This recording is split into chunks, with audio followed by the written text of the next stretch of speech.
No, I need most of these tabs. Very Coco, important. please do not start barking during my D&D session. Dude, as soon as I started the recording, your dog started barking. Yeah. Guys, yes or no, do I eat Coco? Stop with the barking. I'll simply devour her. Shiba's horror. No, no, no. Tell my baby, I'm so good at this game. Daga, do not. Hey, Shiba. I wish someone else would unmute.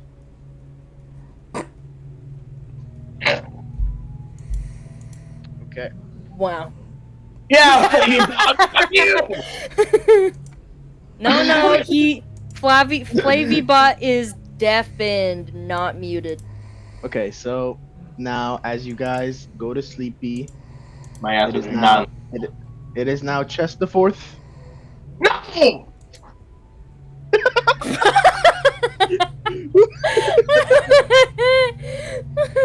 Mista. Ah! That was good. That was true. good, guys. That's true. Get it, That is because true. Mista. That's pretty funny, guys. Four. You gotta mark it. You gotta take I us to did the not get calendar. it. You haven't Because watched part Mista 5. he doesn't like the number 4. Holy shit. Okay. Oh, Mista. Okay. He does not like the number 4. Okay.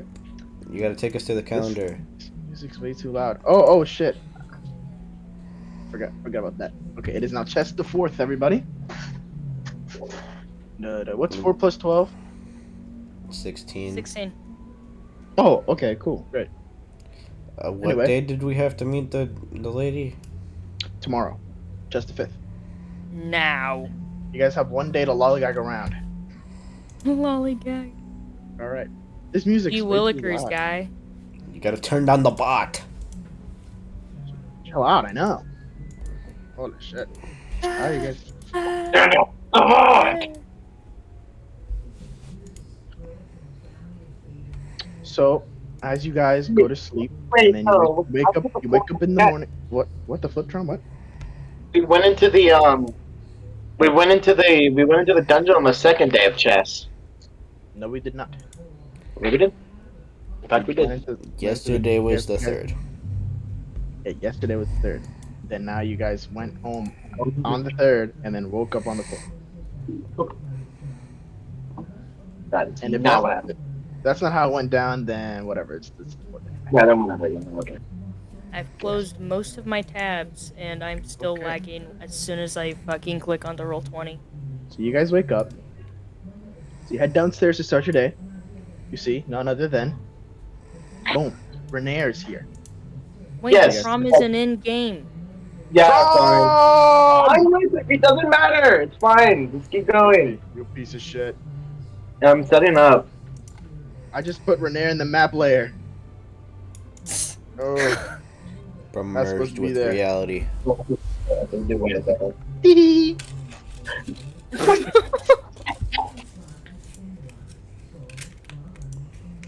Coco, shut it!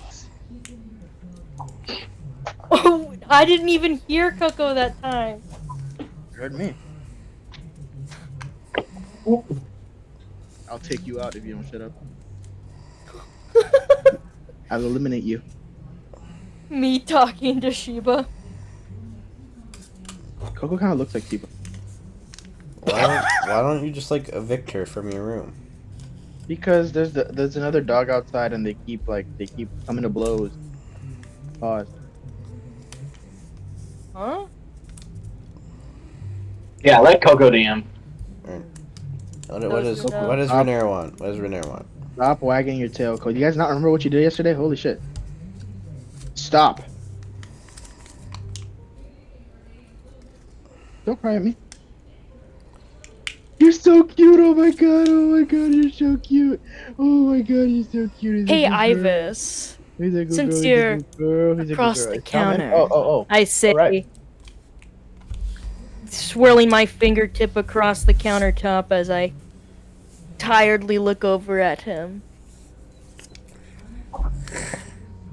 Since you're over on that side, could you perhaps serve me something to drink? I don't really think we have much, but I mean, if we're in terms of like actual, um, you know, if you want water, we have that obviously. If that's what you need.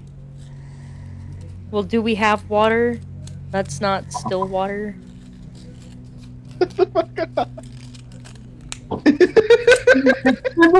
Shut up. Man, I don't even want to make the Spectre throw anything at you. Oh, those who know. Spectre's out for the day. Okay, Renair's there. He says, "Whoa, I'm glad you all survived." Whoa.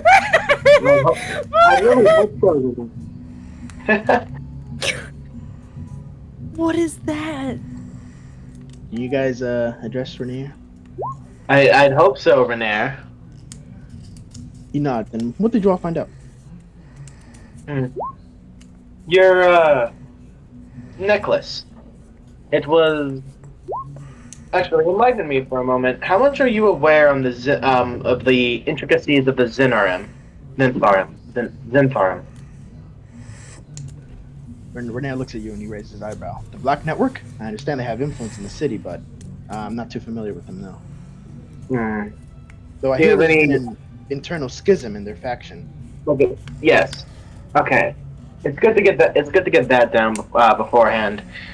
Cordine, I like pull out my journal, kind of like place it down in front of him, which the pages he sees he can like read specifically these two entries from. The one I'm addressing mainly is on the bottom. Like when Nair's necklace was taken delivered to the Bad Tharim boss. Contains a lead to the fortune left by the former open lord of Waterdeep who embezzled funds and makes up the fortune. Whatever. And so within your necklace, actually speaking of the necklace itself, have you any could you describe describe it to me in detail? It's a silver necklace with a elaborate crest on the bottom representing my family name. And can you explain the contents within with detail as well? He looks at you I'll be utterly right back. confused. I need to pee. Alright, I'll go pee too. Be right back. What the fuck? Just pretend I'm in the other room. Collect my pages.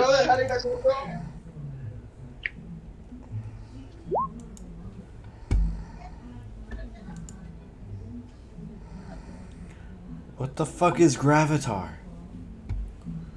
Fake C.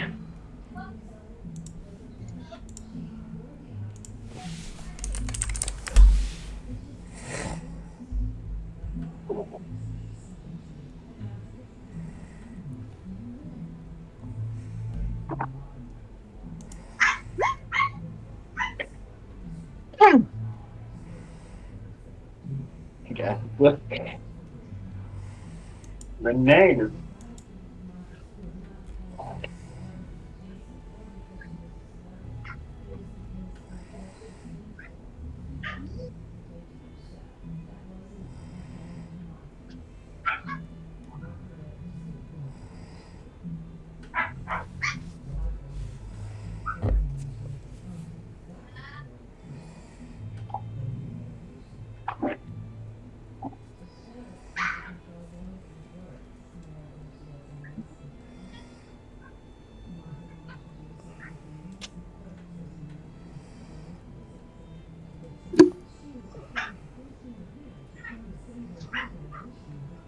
I'm back.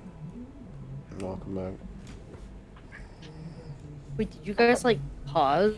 Yeah, dog is using the Like you bathroom. didn't have to. But she isn't back.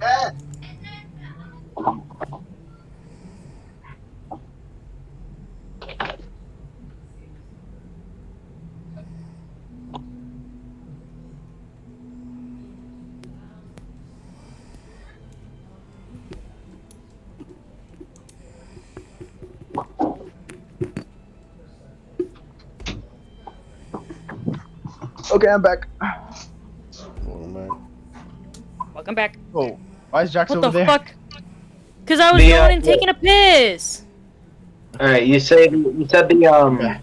like the explanation of Renair's necklace again. You said something. Oh, okay. So he tells you that it's a silver necklace and adorned with an elaborate with an elaborate emblem of his family crest.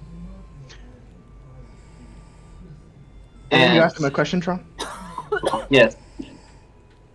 And what of the contents within said necklace, as written here? As you say that, he looks at you with utter confusion. Says, "Yes, the contents within. What are you?" There.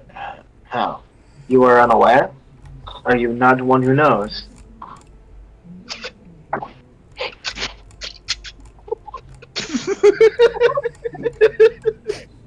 Fuck you, Tron. Well, again, no more of this. He looks at you. He says, "I was not aware of anything inside my necklace. What are you talking about?" The leads we got from the Zintharium we came in contact with within the within the temple, they spoke of removing some lead to the fortune, to a fortune left by your father. He looks deep in thought at this, and he says, "You see, expected that the factions in the city are after my father's fortune, but I didn't suspect that my necklace had something to do with it. Thank you for this information, and thank you for risking your life." To that end, he reaches into his pocket. He takes out a pouch. More than we agreed, but you're all well worth it. Then we're gonna grab the pouch. I'm the one who's carrying the money, so I do. Oh, yep, you always got the Yep. money. As you open the pouch and look inside it, there's about 300 GP inside. Gold pieces. Treasure. And how much money do you guys have now? We will have 493. Are you the exact amount? At least 3. Correct, Sheba. It won't be more than that, I think. Yeah, no. Yeah, 493. That's how much I have exactly. I think we have more a little bit going into the 500s. But Well, I think Rasu, Kitty, and I all have 10 each. yes. Okay. So as Renee gives you the pouch, he stands up and says, "Well, with that, I'll be off. Okay, I can't thank you all enough." And then he starts looking around and he says, "Are you hoping to do something with the place? Looks a little different." Yes. To appease the specter within the bounds of this manor, we are bound to make a tavern of this place, as it was years ago, according to Volo. At this, the specter begins shrieking and says, "You'll all fail!" And Renair's like completely startled. What the hell is that? You didn't hear it That's just before? the pipes. You can know, Cassio. He chuckles at this. He says, "Paltry excuse. I know a specter when I see one." See one? He scratches his head. Okay, I guess I can't see it, per se. He starts looking around. That's my new friend. Thank you, Chelsea. At this, the specter grumbles. No, not your friend. Not your friend. Could be. He says the specter does not. Okay. Renair leaves. What do you guys want to do? I dive over the counter. So I can't. There are a few establishments you guys haven't seen yet in the alley. Outside of my door, I cannot hear anything. Sorry, Trom, you said you can't hear? Keep going. There are a few establishments you guys haven't seen yet in the alley, or you guys could look for work. What do you guys want to do? Let's look for work. Well, we have 500 gold. I mean, You should obviously, it's not probably pay enough. the lady. We do need to go pay the lady. We should go pay the Renee. lady. Yeah, Oh, Renee. you guys would like to visit your solicitor? Yes. Yes. Yes. Okay. And in the meantime, Ivis is seemingly trying to like. I should have gotten an. Can we retroactively say Renee gave me like a explanation of what his family crest looked like? Yeah. Can it, in the meantime, Ivis was trying to like sketch out a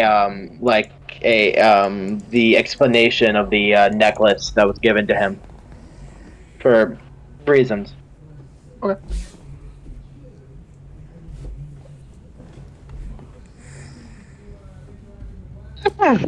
So as you guys enter your solicitor's office, she looks up at you all and she said, I was just about to look for you all.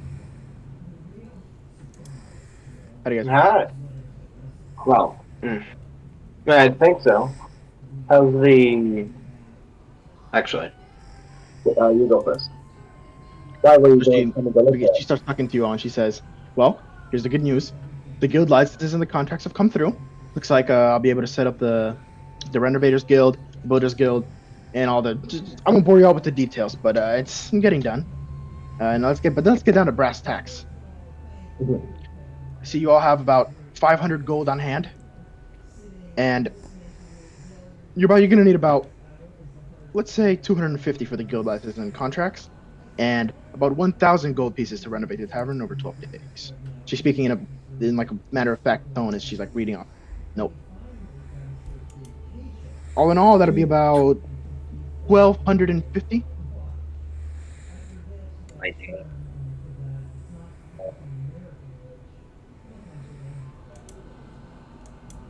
Maybe What do you we guys should go get jobs. Precise, I guess.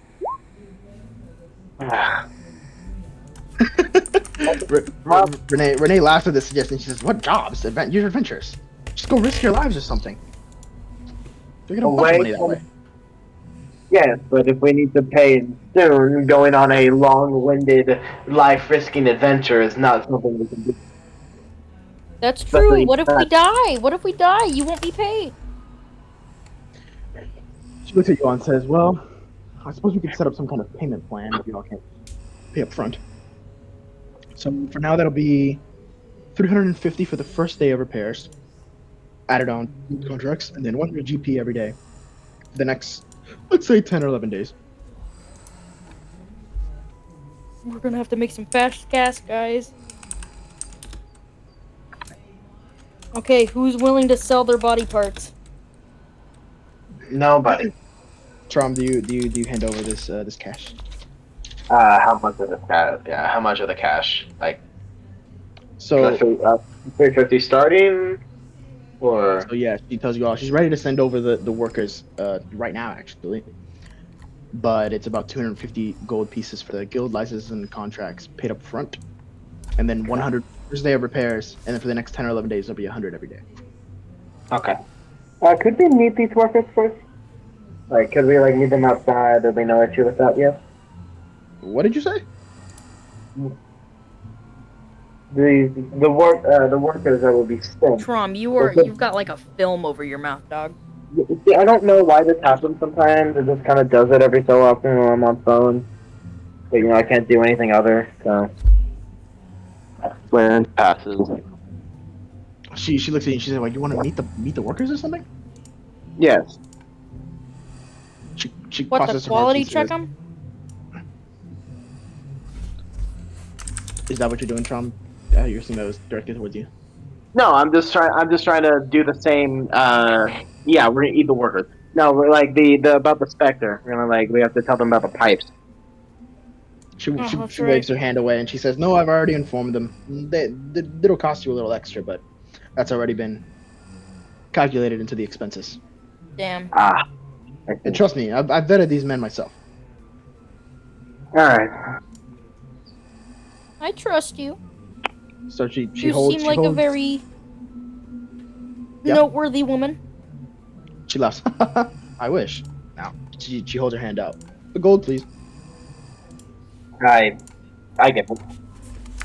She grabs it, puts it on her desk. All right, now get out of my face. I have work to do. That was 350, right? Go in some Okay. money or something. Doc, that was 350, right? Sorry, what? 350. Was it 350? How much did we give her? You gave her 350. Yeah. All right. Yippee, let's go make some money. All right. So what do you guys want to do now? Is it, to find work. The only thing Slender Cleric can be useful for, only, only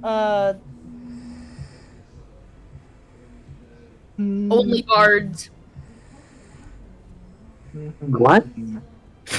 All right, now, but where do you guys want to look for work? Can we visit those establishments on our in our area that okay. we haven't visited?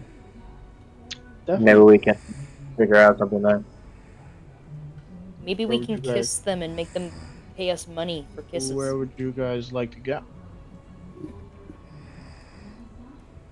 How about what's the big black box in the middle? Middle. Black. Oh, you guys want to go over here? Okay. 1 second. I like this one. Like it's worth that much? Wow, Sheba.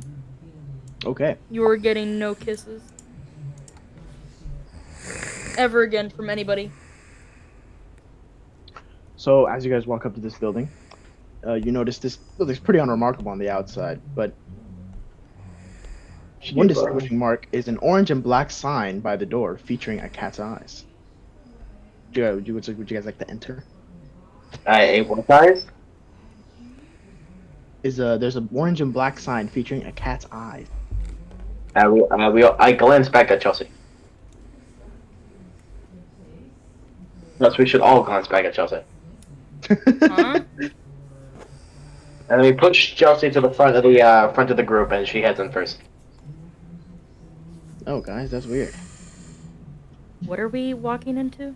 You guys are walking into this building Why are we But pushing they- Chelsea to the front? because there was a sign with a cat's eyes in the front.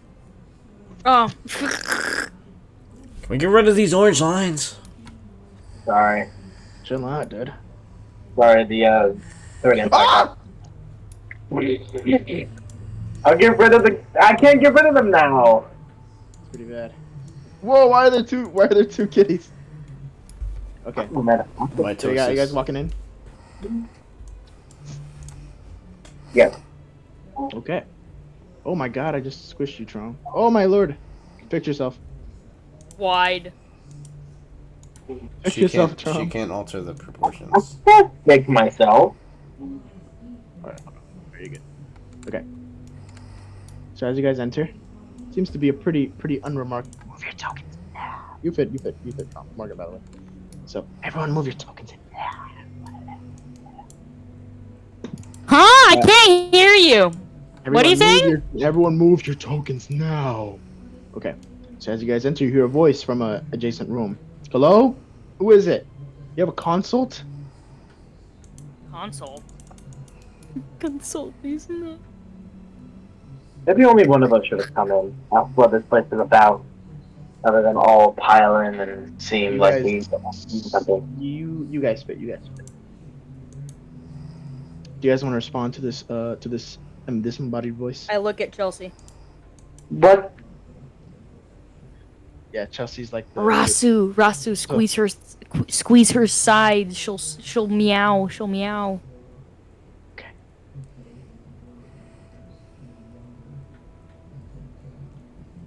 Well, you guys gonna respond to this disembodied voice? What is this establishment? What is this place? He hears you, Trump. He says, "Oh, come on in," and he opens the door to his office. You guys like to enter? You What guys the are too fuck? big. I don't think we should all go in there. Okay. One of you goes in there. Everyone else is like standing in the doorway. Okay. He looks up at you, Trom, as you walk in. He says, "Oh, well," and he looks like kind of past you at the doorway at the peculiar characters in your party, including you. And he sort of goes, "What can I help you all with?" We are new here on this in this area. And the Troll Skull Manor was we recently gained ownership from. We have just been looking around the place, seeing who are our peers per se. So what is this place? He nods and says, "Ah, so you're the people that took up the Troll School Manor? I see. Well, I'm surprised you don't know about me. I'm pretty popular around here. What I am is a detective." Hey, huh? Detective? Yes, A I'm a detective. detective. For any price, he's rubbing his hands together and he says, "For a price, I can find whatever you need. That's why I usually need a consult before seeing me." It's good. Rather good to know, actually. That's He true. crosses legs and says, "So, any secrets you want found out?" What's the secret to making money? To making money? Being good at something, of course. In all seriousness, not yet. But we'll keep this in mind. Does very well. We should make business cards. I need to be able to like put give people my name. I don't want to just say it each time. It gets awkward. Whatever. What the fuck is a business card? Is the water deep in Waterdeep? No, it's shallow. Could say we're the Twilight Bestiary. Do not forget us, since we will probably be back, all things considered. We are the Twilight Bestiary. Or, well, He nods very well. I'll write that down. thank you. All right. There's Where do you guys still wanna go now? multiple buildings. Should we name if we are to name the tavern something, should we make it the same name or should we just make reference to the Twilight Bestiary and its name? What do you all think? Rasa just shrugs. I think it'd be interesting, but I think the ghost will get really mad. How about we name it something after a bear? What? I smile maniacally. I'm not entirely sure, but I guess we don't need to decide now, do we? So where would you guys like to go? There's more fog of war. There's more. Yeah. black to get to explore. All right. So you guys want to head over there? Move your goddamn toe. Move your goddamn. It's so far away. God damn it! Move your goddamn. You want to go there? God So damn it! far away. God damn it!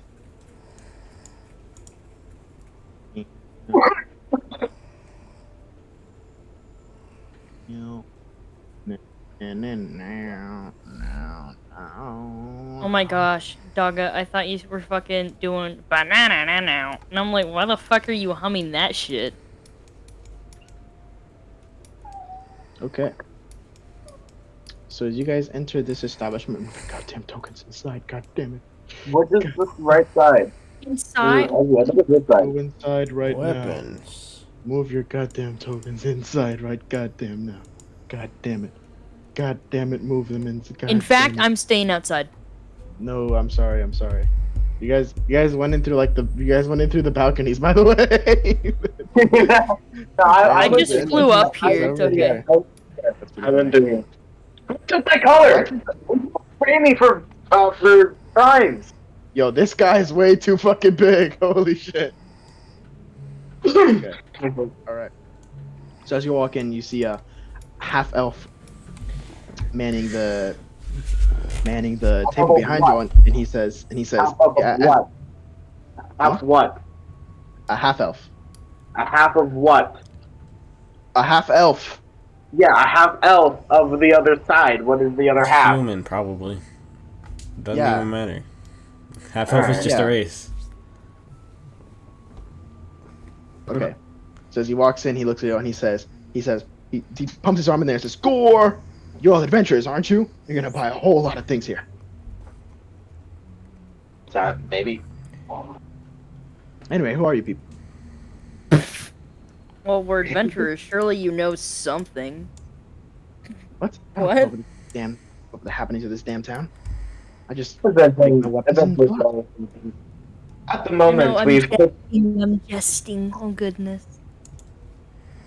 He nods and he says, "Well, I sell all manners of wooden weapons, shields, bows, crossbows. Does this interest any of you?" Seem to cringe at the mention of a bow.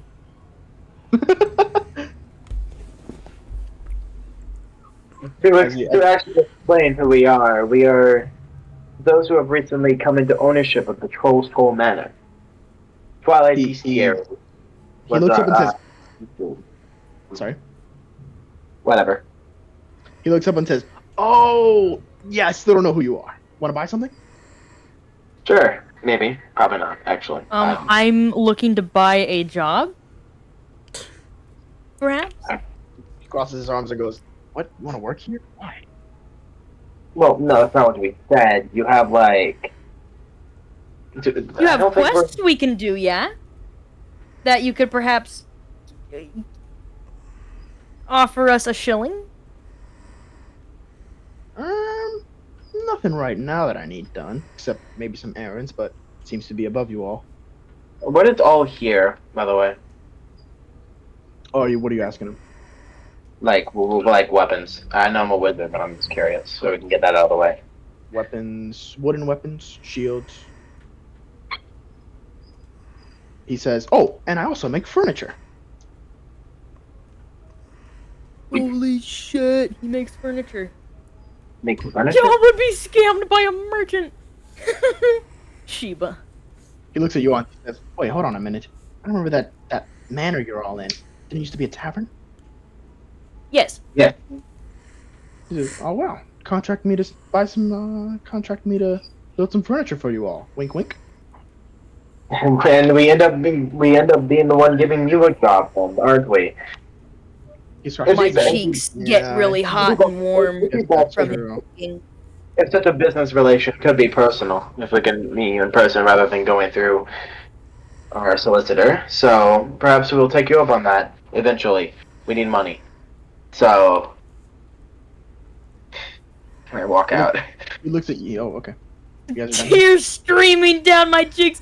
We need money. Please. Okay. So far, everyone's trying to sell you guys.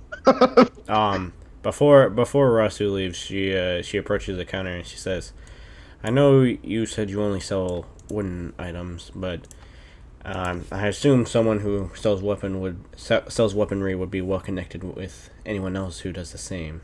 So, if you wouldn't mind, would you happen to know anything about any gauntlet weaponry?" Is it gauntlets? What? Why would you use a gauntlet? It's a spear. I'd quite rather my fists over anything else. He says, "You're one of those strange pugilist types. Well, sorry, won't find much help here." Oh, you want However, them? However, you know that couple across the street, they might be able to help you out. Go across the street. Good to know. Thank you. No problem. I'll get out of my store. Get out! As you're walking out, I see him Sick of saying, you. "Damn adventures didn't even buy anything." I'm moving your. After Ah, Rasu walks out, she says, "Let's go to this shop across the Rasu street." fucking tramples Cass and doesn't even fucking say sorry. She just walks over him. She's like Holy stands up on her moly. tippy toes.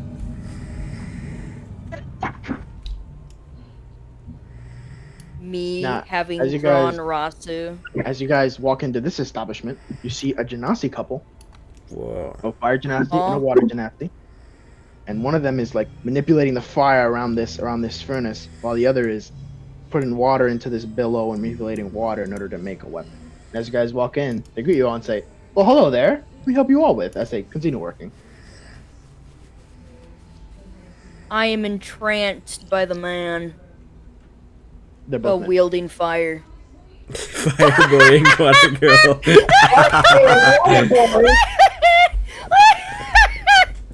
What are you laughing at? Fireboy and Water Girl. No, this is Fireboy and Waterboy. They're gay. Yeah. We love water. Woke! Dude, bringing This town is too woke! This town is too woke! First, we have a non-binary elf. Now we have a gay couple across the street.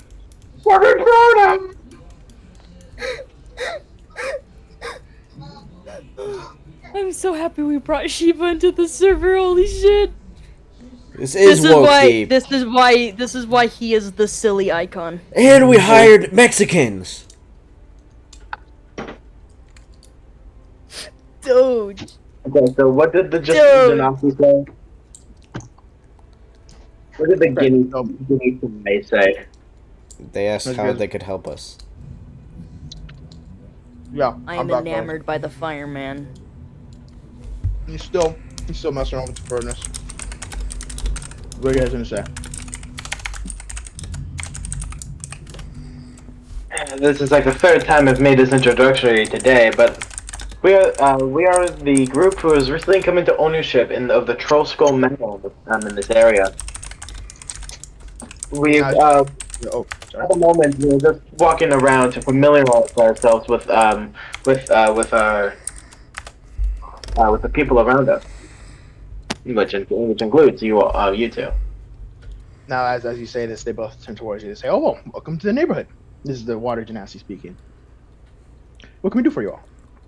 We're glad someone's finally fixing that place up. A lot of money to be made there as they like rub their fingers together. Are we in a town full of Jews? No, What? Dude! it's fucked up. Yes, sir. What do you do here? Honestly, it might be obvious, but I'd like to ask. Every NPC has done that gesture. Though they're both, well, the Water Genasi speaking here says, "I'm an expert armor smith, and Avi is and Embrick is a perfect weaponsmith." So he points towards the fire Genasi.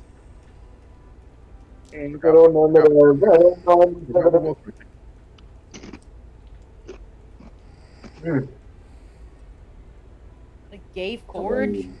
Oh. Someone else speak. I've been speaking on it. So we got an armor smith and a weaponsmith, and they make metal weapons. It's pretty clear to you all. What do you think?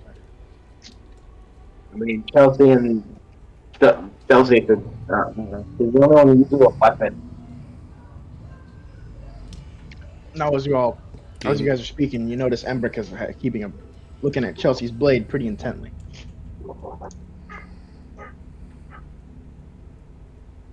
What do you guys want to do? Look at Chelsea. Like, she's already fucking done something to piss this dude off. Yeah, we're all At least looking that's at what Chelsea. I'm thinking. What I do. Embrick is looking really close at your blade. I think it seems to be pretty popular. Do you want to say something?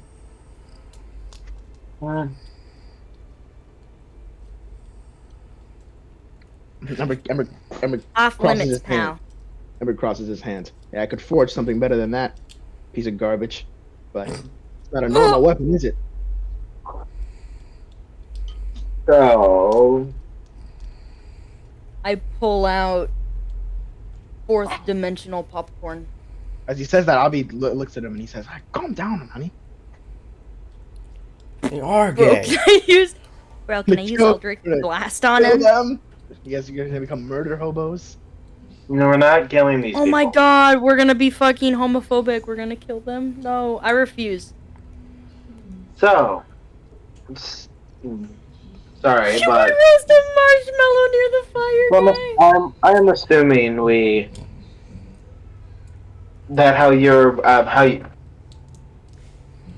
Pay to work is by commission, am I right? Or do you have things to work? I'll be response to you. They nod that yes, commission. You can come in and buy generic weapons and armor, but if you want something custom, you'll have to ask us.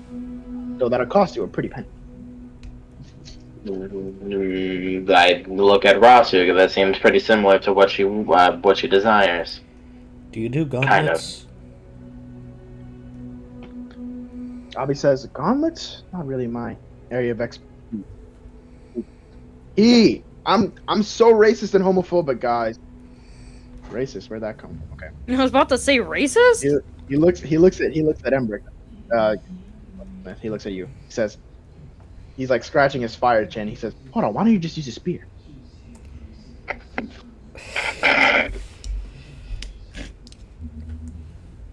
What did Personal what did They're you reasons. fist fight phobic.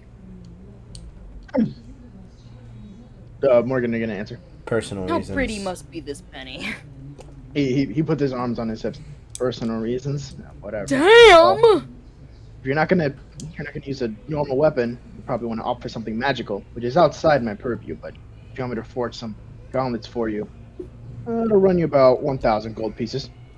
Oh my god! Could we run any, errands or quests for you that could perhaps lower this price as a little bit of a discount? He scratches his chin.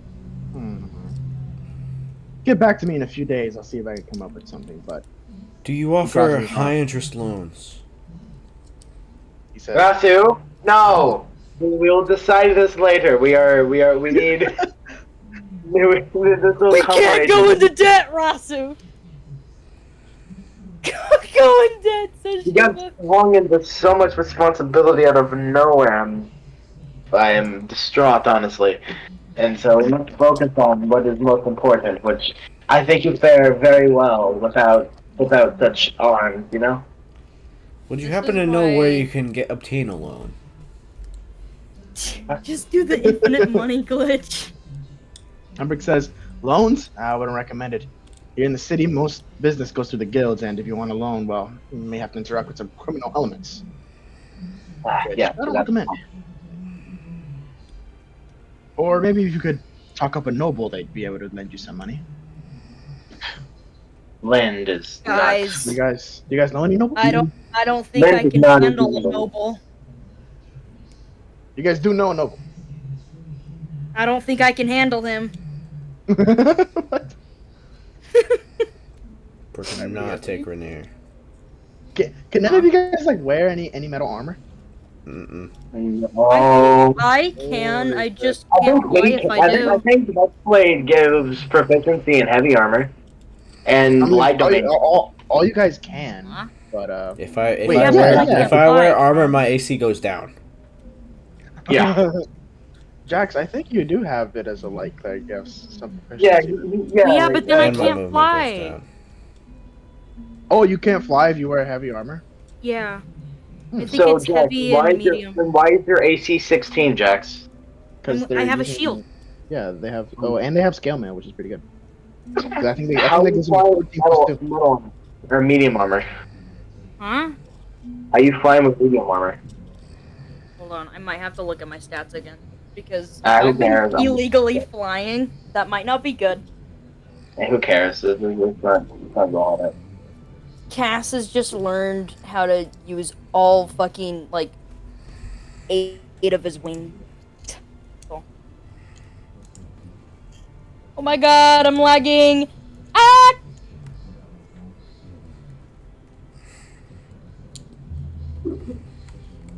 Well, it was nice meeting you two, I'd say. We'll keep these offers in mind, and I hope you keep our offers in mind as well. It was nice meeting you two. I am Ivis Crest. Oh, The tiefling behind me is Cassiopeia. The one with cat features is Chelsea, and the I spot shyly the wave. Arachnoid is Rasu. I'll be Just- nod says, well, very nice to meet you all. And then Ember crosses his arms and says, and he just kind of goes, humph. All right. So as you guys leave, what would you guys like to do now? We have to go. I'd like No, my no, fucking no. internet to Is, stop uh, dying! is there anything else in the blacked out building with Are there? the private investigator? Oh, that's just the rest of his apartment. Mm. Can anybody give me a perception? Actually, everybody give me. Perception. Boop. Everybody do it. Let me see what Rossi gets. You guys suck. That's already level 14, so whatever that'll get. What are we doing? Perception. That work. Perception check, Rossi. I already did it. I mean, Cass. I mean, Cass. And me. I just got back! My fucking internet exploded! So sorry. 19, baby. Okay. Even in D&D, job hunting is fucking impossible.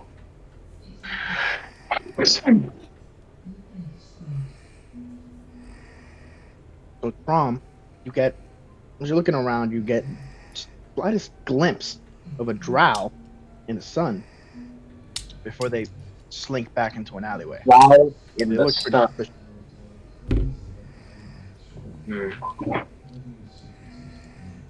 Wow. And A drow. I think to myself for a second, This and I'm time of like, day. I'm gonna think if I should be stereotypical, This alleyway. and if I should stereotype the man simply off of the person off of his race, and think, those are normally chaotic evil. I mean, they look suspicious. Maybe it's just a part of that. You all got Well, the to same be impression. fair, Ivus They were doesn't like looking being for. around the fucking crow people, so like, I don't... That is not true. That's not true at all. He likes the he likes the people. You didn't want to be around them last time. Well, yeah, because we're being racist. Drows are a generally What? evil race, considering they serve the wolf. Yeah. I just like glances to Rasu, and like gestures to her, like specifically, as he like darts off to follow this suspicious looking drow. I guess I follow. The other two will probably witness this and follow, but in terms of like physical, I take Rasu. That's to like make sure she nodded if everyone follows. So Daga, Yeah. we follow the drop. As you go over to where you saw them, which was around like, oh, sorry, it was over here. But you get the sense that, I mean, you just have no clue where they went. You don't even know where to begin to look.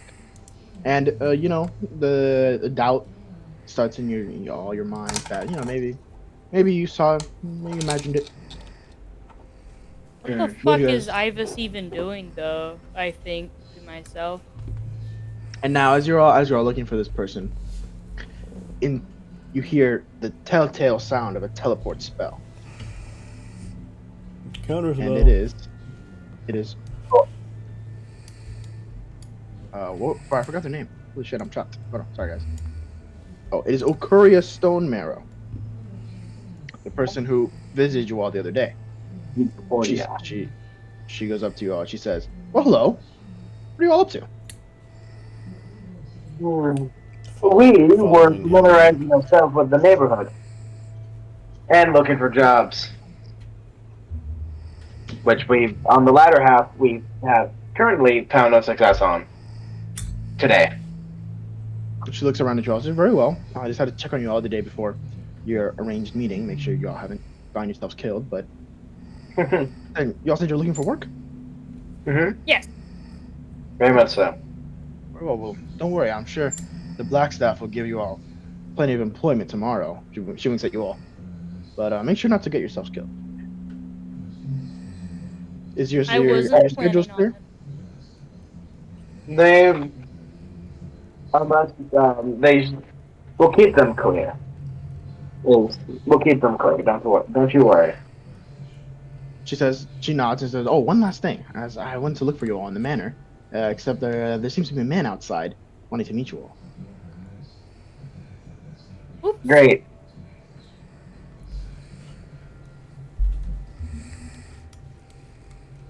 What did you guys try to get onto this? Zicordia.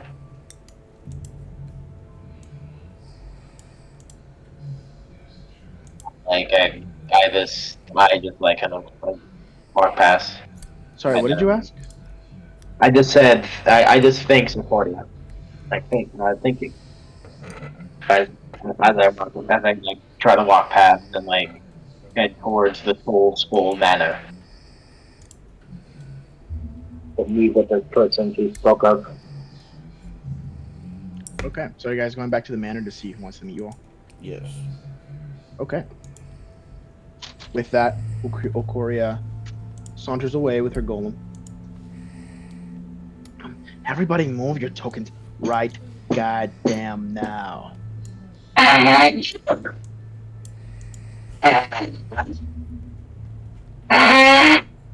Oh my god, what is that? Me fucking breaking down your door. Because fucking my internet is being against me today. Which means you need to give us more time to move. Because maybe not all of us are like uber locked in because we can't. My chair is having a lot of fun. What was that? I am the chair. The squeaking was the As you all near the entrance to the manor, you see a man outside. He says, "Well, hello. I wanted to speak to the new proprietors of the place." He's waving his hands towards you all. He looks at you. He's dressed pretty fancily, as if he's some kind of fashionista. Oh man. And he waves you all inside. He says, "Inside, please." right. He's gonna tell us to go inside our own house. Don't worry about the school. He's that kind of guy. No, So guys, don't let him in. He's a vampire. He's gonna kill us all. He's gonna kill us all. So wait, do you guys go in with him? Sure, why not? All right. Wait, he can't enter if he's a vampire unless we give him permission. He's not a vampire. Holy shit. He's outside in the sun. Yeah. He has a hat on. What? Okay. Okay. So as you all walk in, he says, "Hello, everybody. My name is Markiplier. I'm what's known as a. My name is JB Nevercott. I'm a haberdasher here at your service." Huh? What do you guys say? Wait, what? A haberdasher. Are you all not familiar with the term?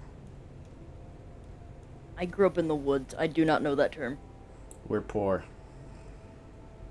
He sighs. Oh, Very well. I think you understand. I'm a sort of Wait. purveyor of clothes goods. I try to get the best looking clothes onto the best looking people, so to speak. And you all are very good looking people. He looks around at I blush your and look peculiar down. features. He says, "I'd like to speak to you all more, but," and he looks at Rathu. "Frankly, I've been infatuated with this specimen." Specimen. Huh?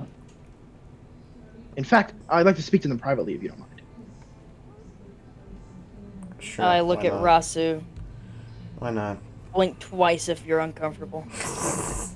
He says, "Very well. Where shall we go?" He's I'll be The at fucking bar. ghost comes out and kills him. Let's just step outside then, I guess. So as you step Fucking outside, makes you us see. come inside just for you guys to go outside. Well, I mean, I thought Morgan would go like further into the building, but I mean, whatever.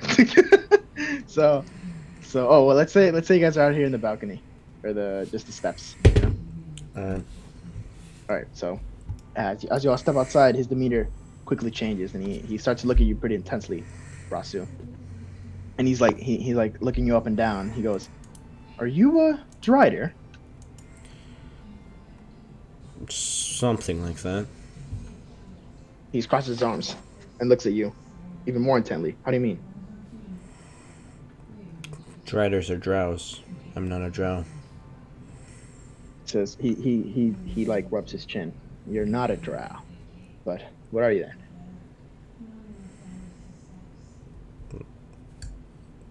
She just shrugs.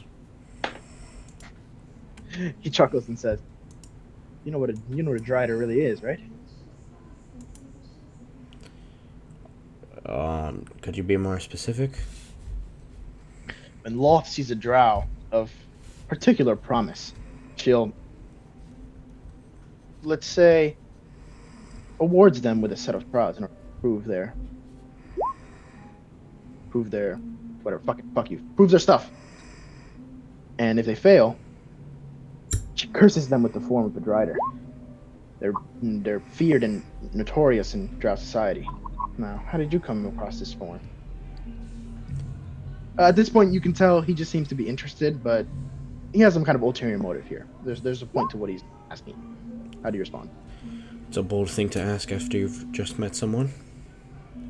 He looks at you almost daringly, and he says, I think we could come to some kind of arrangement. Could you answer my question? Why does it matter to you? He crosses his arms. I run an organization with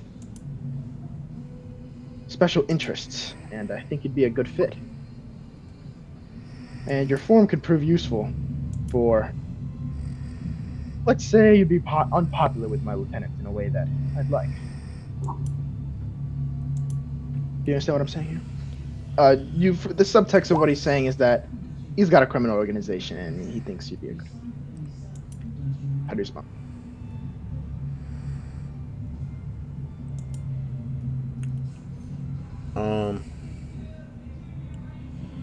And for some reason, he's interested in the fact you have the physiology of a drider, which is related to the drow.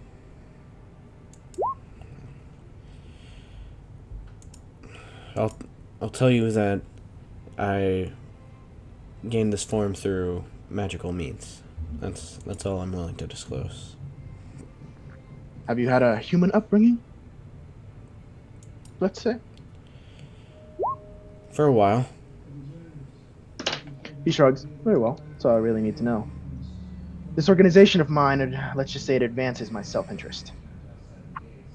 All I need you to do is carry out the mission I assigned to you through whatever methods I assign them to you. I'll tell you more as you continue working for me, but I think there'll be good money in it for you and a good fighter in it for me.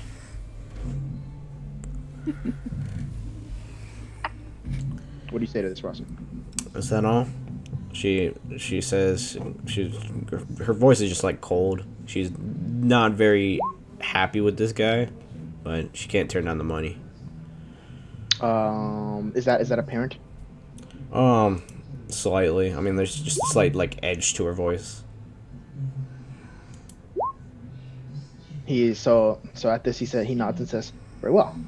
He takes out like a note, slip of paper, hands it to you, Morgan. I mean, Ryan. What do you do? I just read it. Oh, you take it? Okay. As you take it, he just kind of leaves.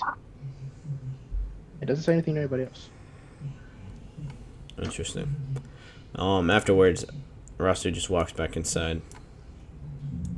I'll tell you what it says later. All right. What's that? What would you like to do? Oh yeah. He just wanted to sell I me look clothes. over.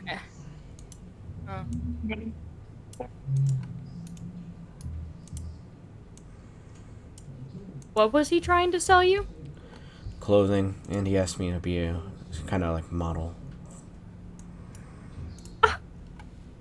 Oh.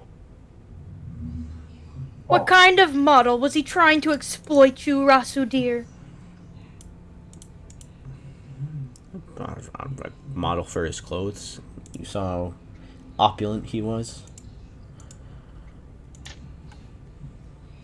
Scandalous clothes? clothes? Don't know. I turned him down. My goodness, he must have had some nerve asking such a beautiful, strong, independent woman such as yourself to do such scummy low work that I am more than willing to do.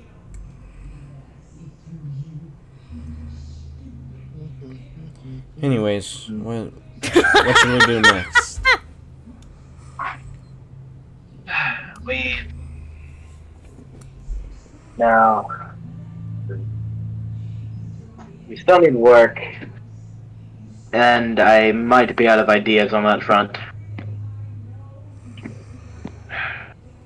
We could still go the only bard's route. Cassia, don't. Coria did imply to you all that the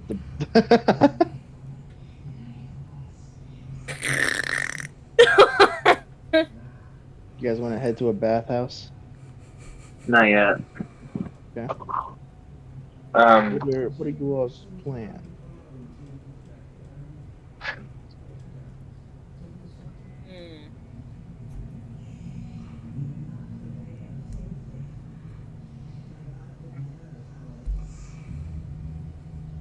I don't know, guys. Do you think Rainier is into guys?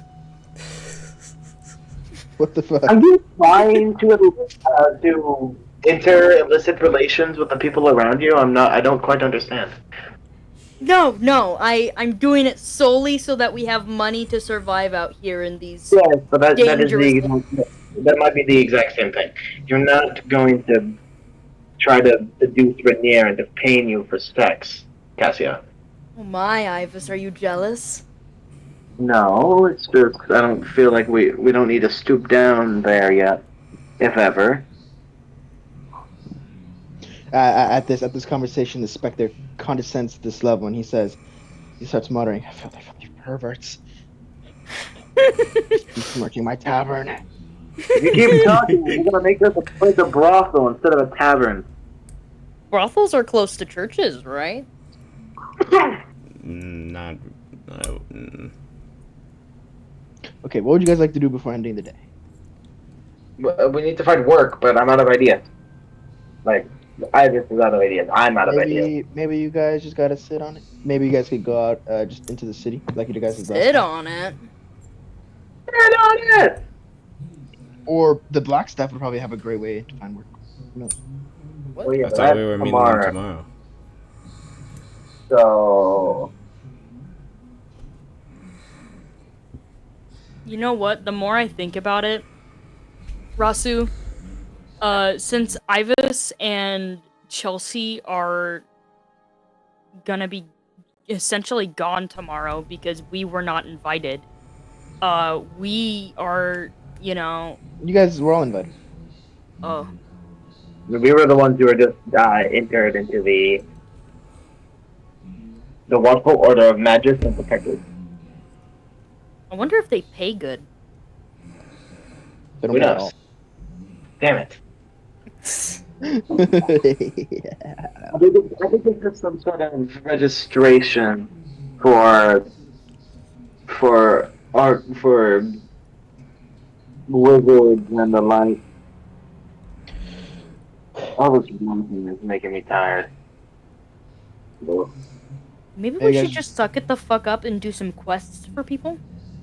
That's what we're trying to find. Okay, well, let's use our heads. Surely there's gotta be a quest board somewhere. Perhaps there's an adventurers guild about? It's not an isekai anime. There's no adventure. There's no adventure. That's all Adventures Guild. I would rather die.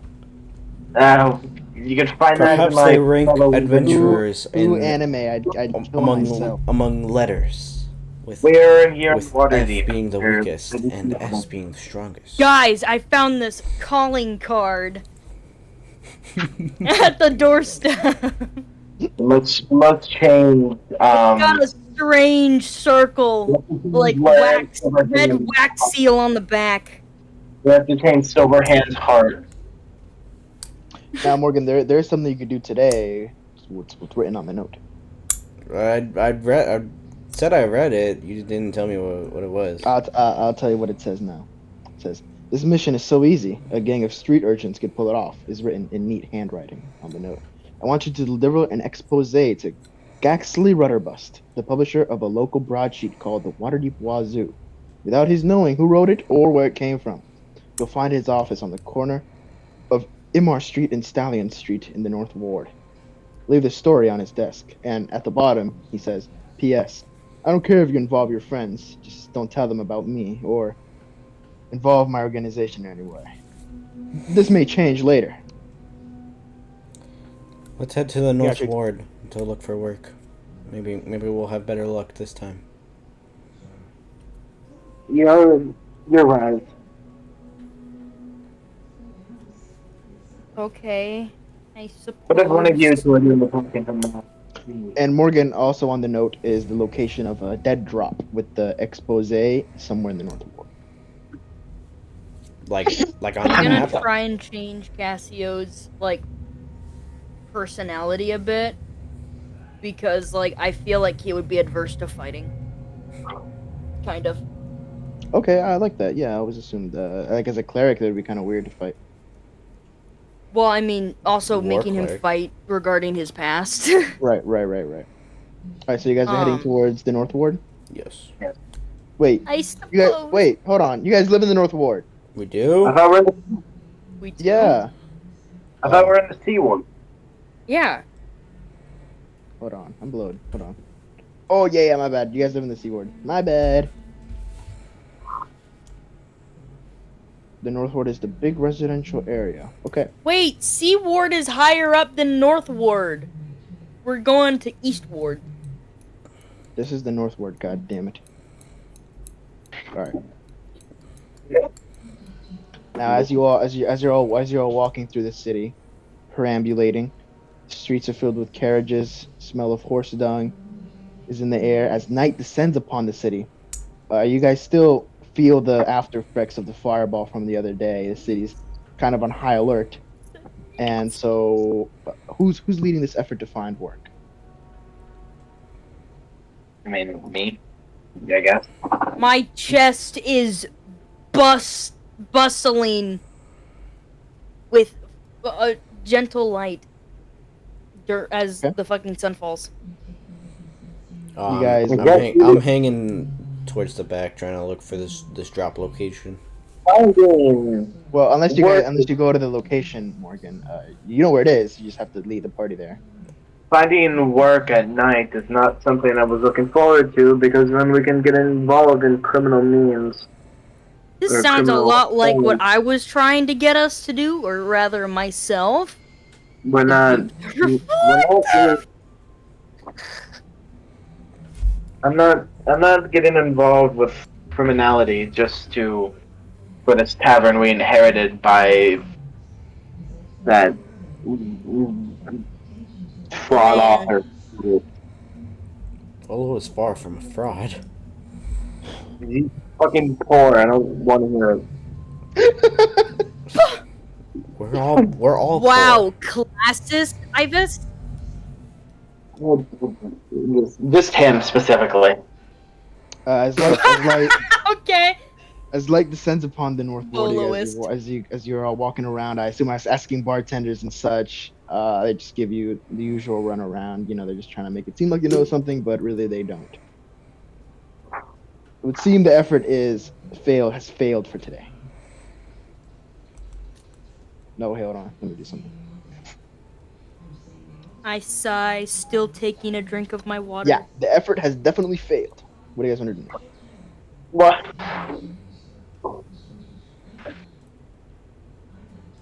You see, Trom, this is why I didn't take augury. Morgan, if you're gonna want to do this quest, you're gonna have to either break from the party or lead them there. It would have actually held because if Daga would have probably just said like just the neutral one, and then we probably wouldn't have done it. But like eventually, when it would go like wheel and it would be like good, we would go do it, and then oh yeah, we would have a job. No, because augury is good. It's not gambling. You don't use a spell slot. It's gambling! It's not gambling. It's a ritual spell. There is no loss. fucking clerics still use spell slots for It's fucking rituals. a ritual spell. There is Yeah, no spell the slot. fucking cleric There is uses no up a spell spell slot by There's using no it. spell slot. There's no spell slot used when it's a ritual cast. Rituals are done with a ritual that do not take a spell slot.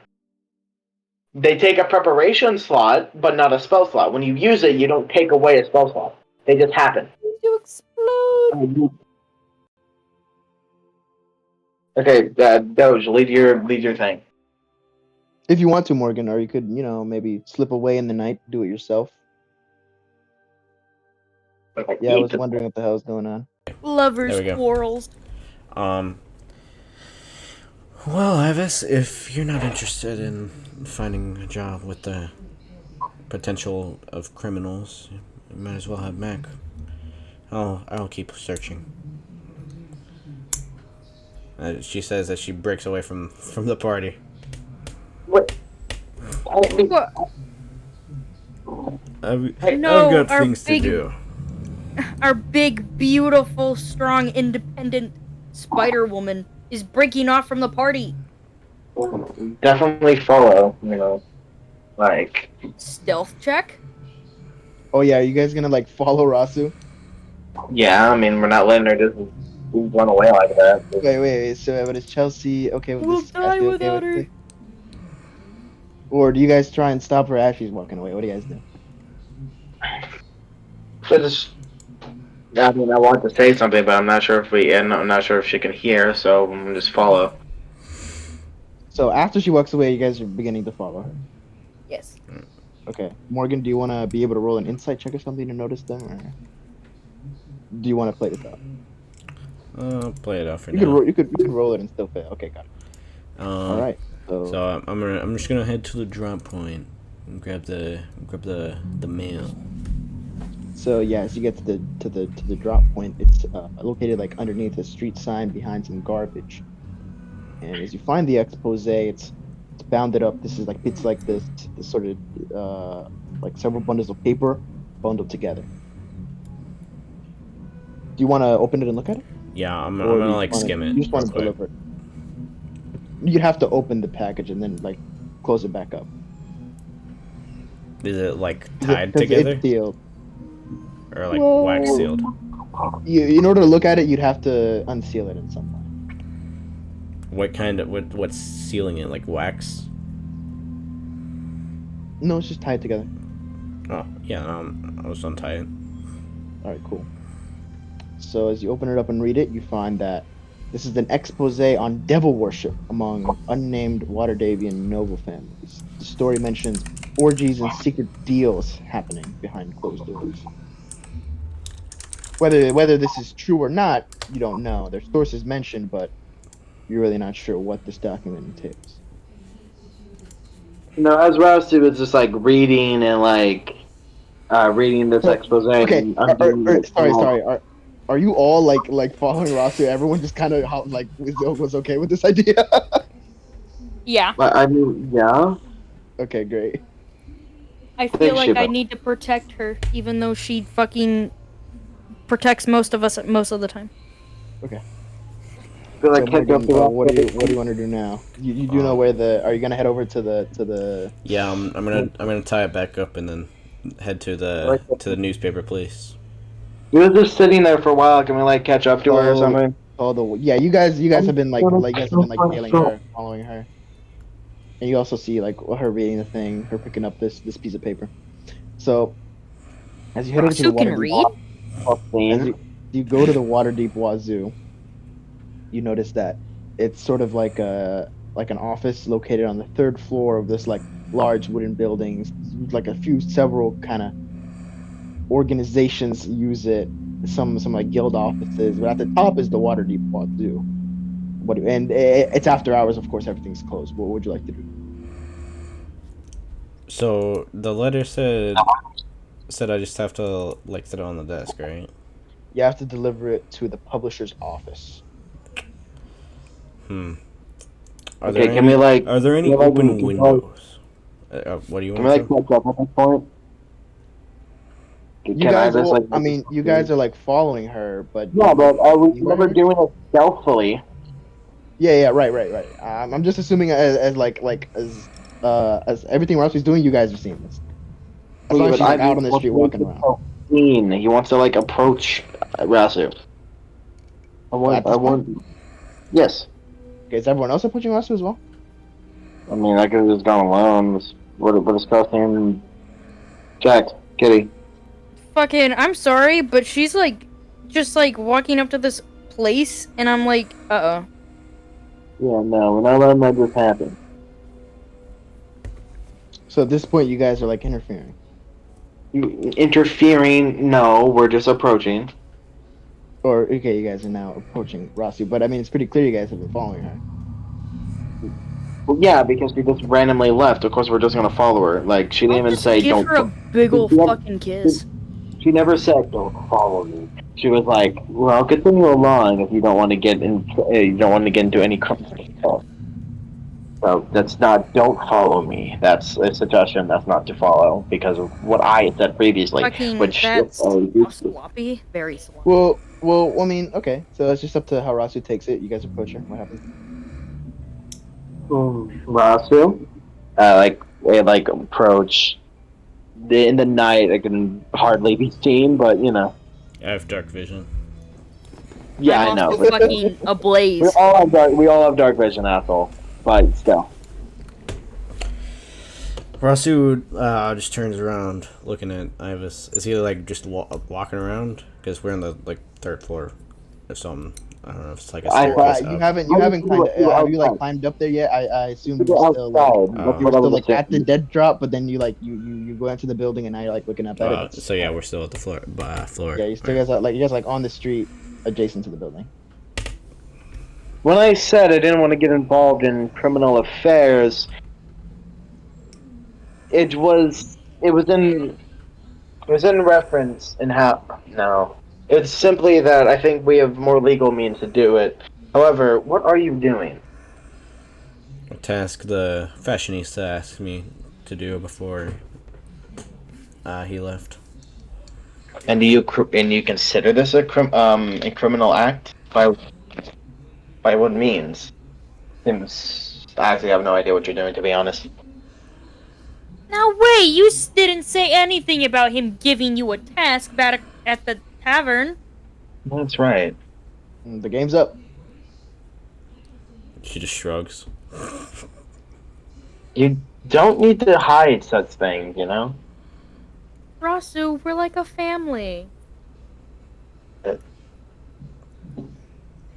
Now, okay, let me explain. We're like, you know, we can trust each other. You know, I mean, I know you and I obviously don't really have the best of pasts, and that's why we've put up a lot of walls. But, I mean, we've been traveling together for how long? You have to put at least a little trust in us. It's just a simple drop-off thing. Well, do you need help?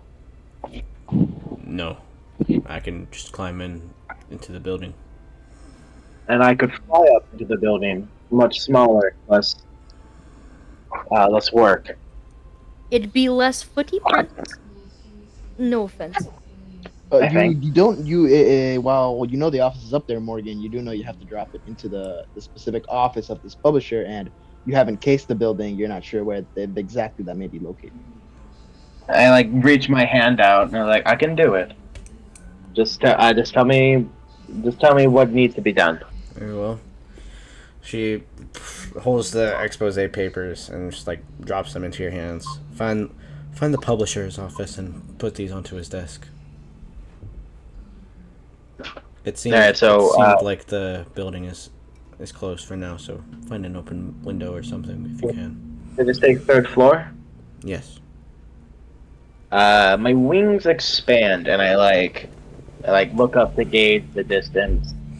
And I also then gaze up at the sky because I know there's in Waterdeep I am aware of the rules of flying too high, but just a quick jumping up it should not be a problem. I first to go look at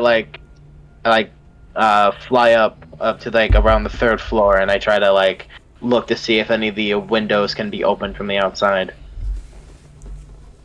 If that's pretty simple. Yeah, so you find a window opens and you're able to enter the office. Do you have dark vision? Yes. So as you come inside, you have to look for the publisher's office, and you must drop off the paper at the desk of what's this guy's name? Mr. Gaxley. Roll Hmm. investigation.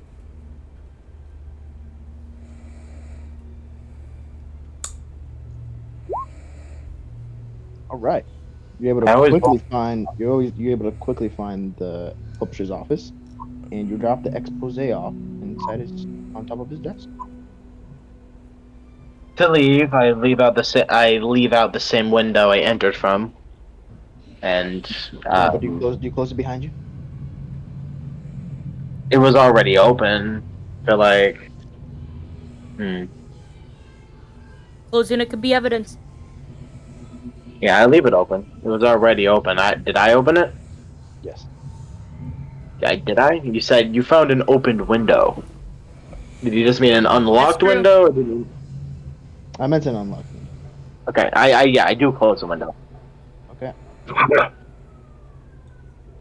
Like as I leave, I close the window before like fluttering down to the floor. Okay. So you guys have done this now. What do you guys want to do next? Or we can just start the conversation. So, were there any specifics of payment from that man to you? She just shrugs, and I'm sure it'll come eventually. All right. Rasu! We can't just be doing things without knowing if we'll get paid. This is another step towards the fucking only bard's predicament. Do you want to start a brothel? No. Okay. So do you guys want to return to Trosco Manor now? Yes. Okay. Getting late. So as you guys head back, it's time to go to sleep. Oh shit. See, it says 2 right there. We now 2 go right there. from- 2.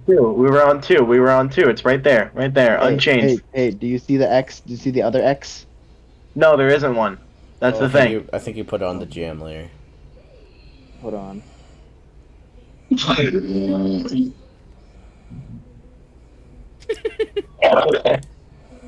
Oh. And then I also circled the 4 while in the gym layer. My bad. So you guys wake up on the morning of Chest the 5th. And as you all wake up, you hear 2 things. First, you hear many noises below you, as if there are it's like a congregation of workers. You gotta send us back. I think we Looking know at what that chess. is. I know. Give me Oh, a I second. think we know what that is. Where were we to meet with this black staff again? In Castle Ward, I'm assuming. Oh yes, this is the Black Staff Academy in the Castle Ward. So as you guys leave, you're walking past all these workers, and I'm not gonna bother putting a bunch of workers in the bottom floor. You guys know what's going on. Yeah. So as you guys head over to the Castle Ward, boom. You guys are here outside Blackstaff Tower. Blackstaff Academy. And there's 2 guards outside it as you all walk up. So grainy. I know. Oh, It hasn't loaded yet. Yeah, It hasn't loaded yet. That's fine. It takes a bit to load normally for me. Oh, there it is. Oh, it's Galandios. It's also Fred Figglehorns. Shit! As you all walk up to the guards, they look at you all brusquely and say, "What's your business here?" What's your business? We have an audience with the black staff.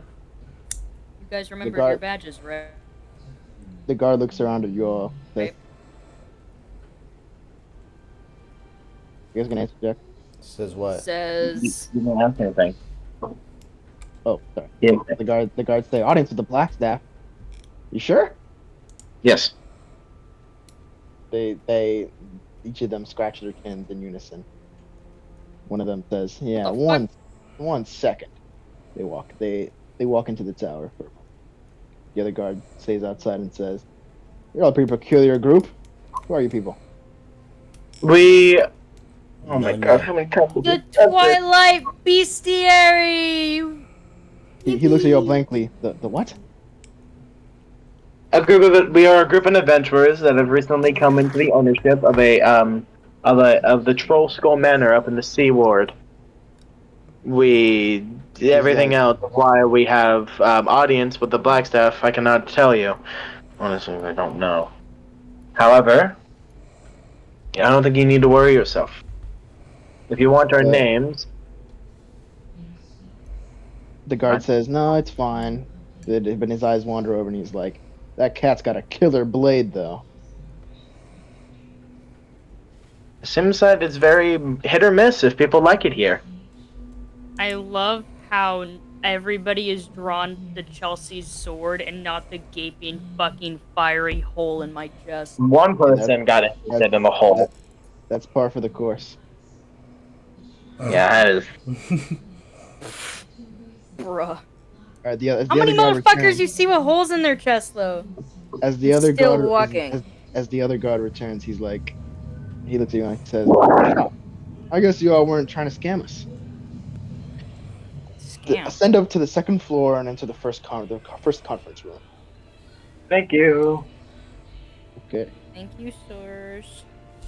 Whoa. Okay. So you guys enter. Fuck of war, fuck of war, fuck of war.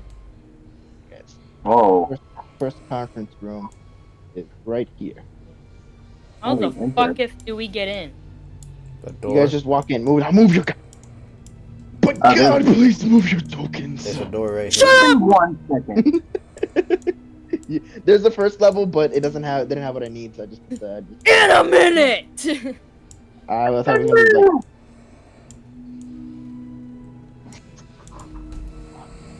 Have them like walk up the stairs. It's called immersion, Dogga. My bad. In a minute. Okay. Kitty, you have to Says sit at the main table. I don't think Kitty can sit wherever they want. not wanna. Comfy here. Who's this At kid? the end of the conference table, a middle-aged woman is sat at the end of the table. She looks at you all regally and says, "Welcome to Blackstaff Academy." She sort of Wait, looks this is around a at you all. school? She looks at you and says, "This is a Fortress Wizard Training Academy." She crosses her leg, and Yveos, as you look at her, the staff she's carrying, just from looking at her, you're able to tell this is an extremely powerful man. And as you realize that, she's looking around at you all, almost like sizing you all up. So, I can gladly say I am above average. hey, honestly, I know tilts her we head were at- supposed to meet the Blackstaff, but were we given a name, Dogga? No, you guys could ask them. Okay. You just know them Oh. as Black. Mrs. Blackstaff. I'm not sure if that is the proper way to refer to you. Definitely not. I'm definitely not, but I'd like a proper way to refer to you. She chuckles at this. She says, "My name is Vakar Safar." Can you write that down? Dogga. Okay, got it.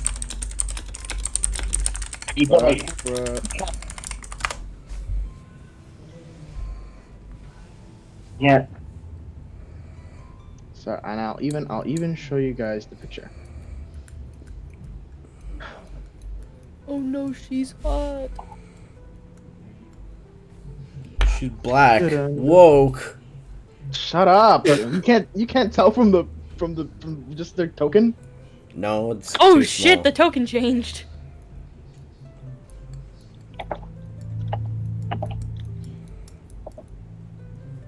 Zooey mama. Dude, she is kind of like... She really do be... You know? So she looks around at you all and she says, "You've all come recommended. Do you know by who?" Someone stone marrow. Say that again, Daga. She says, "You all come recommended. Do you know by who?" Zycordia Stonemare, am I right? She says, "No, they're just the person I sent to fetch you all. I'm good friends with Renee and Everember. And I myself have heard about how you all helped out Volo and rescued him." I thought it That'd was be right. Floon. Well, we Rescued Floon. rescued a friend of Renair's, Loon Blagmar. Renair was supposed to be taken, but it seems that. Well, no, we did rescue him. He was tied up in that back room in that warehouse by those Kinku. Of the Kenku didn't know any better. I'm pretty sure of it. She nods. Says, "Very well. I understand that you all engaged in illegal activities by descending down into that Xanathar guild base and raiding it. How she knows this is beyond you all. It's pretty intimidating that she knows this intimate information." You're not Cross like my gonna tell anyone, are you? Oh, I don't know. The which ward is that? There. Oh, the captain in the dock ward is the person who told me. I'm good friends with him, as well as Renee. That She's man may talking know about that Dragonborn guy that fucking has it in for you guys. He may not he may know more than we'd like him to know, but I think I'm a respectable member of the City Watch. He and his men were very quick to act in that fireball explosion down in the dock ward or down in that Castle. wherever we were. We were not in the castle ward. You guys, yeah, I forgot where you guys were. I think you guys were in the. I think we were in the dock ward. No, you guys were in the dock ward. ward. You guys were in the dock ward because the Yeah. same guy showed up. And she says that. She says, though he has it in for you all, he's the person that told me what you all did in that fireball incident, and I was impressed. I have. Oh yeah, go ahead. Sorry. Before I have she said this. Well, actually, you speak first about the fireball incident. We might have information regarding that, but I'd like you to get through your points first. See if they revolve around it at all. She says, "Indeed, let's get down to business. I employ a private security force known as the Grey Hands, and I'm extending an invitation for all of you to join. It's a subdivision of Force Grey, which is an elite group of adventurers that can only be mobilized in extreme crisis in the city. However, I'm interested in stopping crisis before it occurs in the city." As she says this, you get the sense that there's a gravitas to this statement that makes it even politically charged, as if maybe she's not supposed to be doing this. And she says, I like it! She says the Grey Hands are more of a subdivision, but you won't exactly be joining it. Sorry, she says you won't be joining Force Grey, but you'll be joining the Grey Hands. And she says, not only will you join this, you'll get my patronage, and I'll pay you all handsomely. What do you all say? So we're joining a PMC. Okay, can you couch that in fantasy terms? Are we going to have to... So we're joining a private our militia. We're gonna have to dye our hands gray. She says, Well, she shakes her head. No, nothing like that. are we allowed to keep individuality and still run our anything personal? She nods. Oh yes, don't worry. You won't be my peons, but I'll expect you all to share information with me about your missions, and if I ask something, I expect an honest answer. She looks at you all intensely when she says this. Any questions? Well, I don't think we would need to lie. Oh, you'd be surprised. I don't believe I have any questions. I'm intrigued, to say the least. She clasps her hands together and says, very well. Wasn't there something you wanted to tell me? Yes. About the fireball, has there been any with the body I tracked down with the captain? One that seemingly had just exploded. Has any developments been found through that body, or must I say what we've found out? The captain told me that you helped him decipher that it was a self-immolation of some kind, or some kind of suicide bomb, so to speak. But we haven't found any information aside from that. We had by. I'm not sure if I. The Zentharim, they have some of them have tattoos scribed across their body. These seem to have some properties which allow them to cast specific spells. This was most likely what caused the fireball, as we had encountered two other Zentharim who had tattoos. One of them who exploded in much the same way. She nods and says, "All right, but can you prove?" She's interested for a split second. Intense interest flashes across her face, but then her neutral expression returns, and she says, "And do you have any proof that's what happened that day at the?" I look to Rasu because surely she is fucking smothered in fucking explosion marks, dog. You guys went to a bathhouse. Unfortunately, Unfortunately, baths don't remove scars. Unfortunately, this might ruin our credibility a little. But with the body that had exploded, of course, his tattoos are no longer legible. If not, they disappeared at all in the processes. And the other one that I had mentioned, I turned him to ash. However, if we find out more, if I can find proof, we'll get it to you. I apologize, but this is simply hearsay for now. She nods and says, "No, this is valuable information. Are you implying that these tattoos are of some kind of arcane predilection?" If you, I don't know that. But I suppose they are odd to me, and if they are odd to you, I guess that suspicion is about right. But it also to me it confirms Zentharim's were the ones to cause that explosion, and I am not sure if that was known information yet. She nods and says, "Here's what we'll do. As a member of the Watchful Order of Mages and Protectors, I assign you specifically to find out more about this Zentrum threat. If they really can have access to high-powered spells through these tattoos, it would massively increase the." Basically, she says to you that the crimes of like arcane that use arcane methods are much more dangerous than ones that aren't, and this is of special interest to the Watchful Order of Mages and Protectors. And now you have to find out more about this as a member. Special assignment. That I'm honored, as much as I should be, of course. She nods. Very well. And you said there were 2 spellcasters of this variety, were there not? Yes, one of them were. I'm not very familiar with the spells myself, but You would be. Do you have any questions? You would be as a wizard. Do you want me to just tell you what it was? Huh? Misty Step. Yeah, Vortex Warp and Misty Step. Misty Step and Vortex Warp. And I'm not sure how to word that without sounding like really weird. Nah, it's fine. She would know.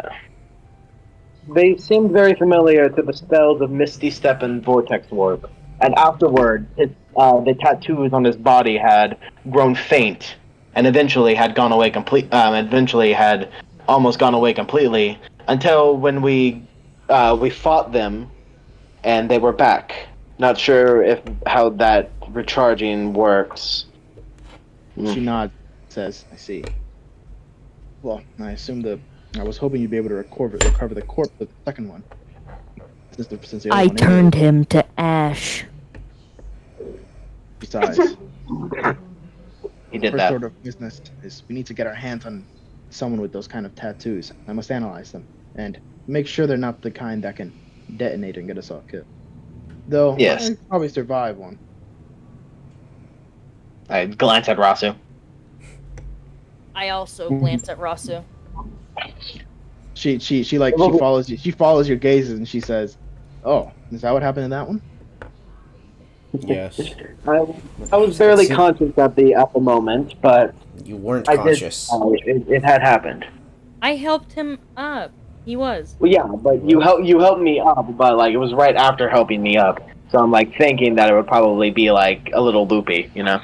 Just playing, just playing, just playing. Not devaluing you at all. Just. It seems that the tattoos come in two different varieties. One, at least from what it seemed, he said, whilst I was fighting the Zentarum leader, he said that his only had Fireball, which was different from the underling he had.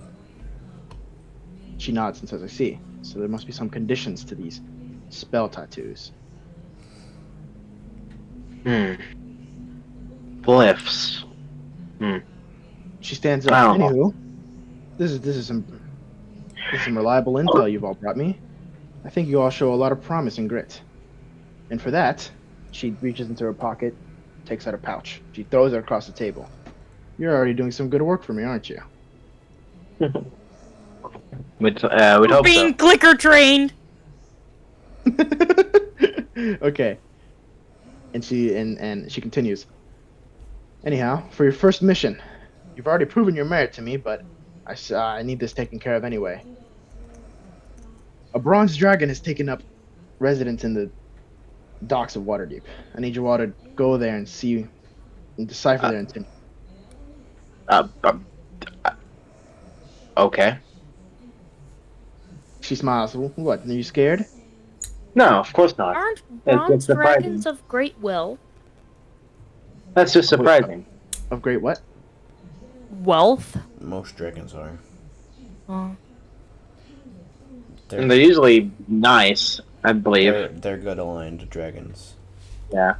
She nods. "Yes, they won't eat you alive, but just try not to anger them as you find out their intentions." "Very well, that is all. Except, oh, sorry guys, no, one more thing." She reaches into her coat and grabs 4 potions of water breathing and slides them across the table. I have to go in the water? That sounds specific. She says, Yeah, "Oh, I reach and from. sorry, the dragon is under the water." Oh, they can. You can. That's good because They I can can be down there? swim. She nods. "Yes, I've already arranged for a ferry to take you all to the middle of the dock, and then you can all go, what is it called, scuba diving to find it? Good luck. I've got business to attend to." She walks out briskly. I've dealt with the worst in fucking ruins and whatever. It is the But- morning. You guys have all day. It is never fun to dry out my feathers. I stand and pocket the What was in the pouch? 100 GP. Oh yeah. That's all. Hey, Rasu, it's better than none! I'm really scammed. Take the money, and I also take one of the potions from myself. And I then like try to hand one to Chelsea, who seems to have just been like wriggling around on her couch. Cat. Orange cat behavior. Okay, are you guys heading over to the dock? Yes, The dock I I am down. Okay. I am anxious because eek. Water. Water and fire don't mix too well. Unless you're the gay couple, then it mixes splendidly. Must get steamy in there. Okay, so as you guys head over to the dock ward, she gave you guys the location of the ferry that's gonna take you guys out to the location of the bronze dragon, or around the way you think it is. And as you all approach the ferryman, he looks up to you all and he says, "Who are you people?" I don't know. Who are you? we He just kind of shrugs and says, "Answer my question." the symbol that I have on me, which the like of the Magus and Protectors. Right, I have that. Yes. The how do I say her name? You can just call it. You can just say the black. The Black Staff has sent us investigating the Bronze Dragon, yes? He nods and says, "Ah, so you're the new recruits? I thought for sure she'd send Mr. War Dragon." Seems not. War Dragon? That seems kind of funny considering our mission. Right? He's just a man, though. Anyway, get in. I'll take you all to the last reported sighting of. It's been unsettling sailors for a while now, or sorry, a few days. But the Blackstaff wants this handled immediately. So as you all get in, do you guys all get in? Unsettling. What is this? The fucking Loch Ness monster? Something like that. Do you guys get into the boat? Yeah. All right. so Hesitantly. as you all get in, it starts rowing outwards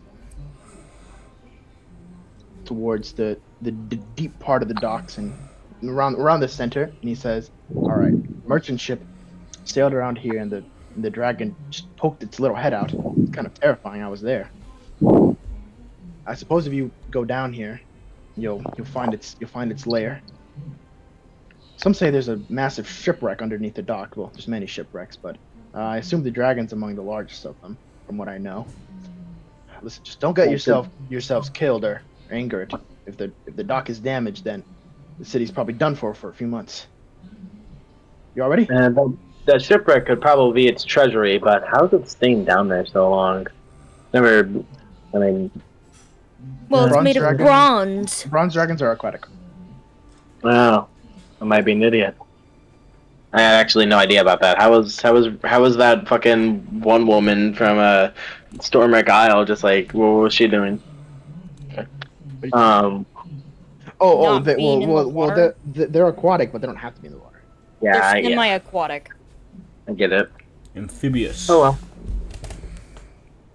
The water breathing potion. So you say we right here is a good spot to descend. Time Says, to he shrugs drink. and says, "Yeah, well, I think it's a big ass dragon, so I assume you'll find it pretty quickly." Fair enough. All I at am once. hesitant. Cassio, if you're not comfortable, I don't think you need to go. You don't need to follow. But I'd prefer if you do. I think you'll be fine. I just worry about this fucking hole in my chest, you know? Being on fire all the time.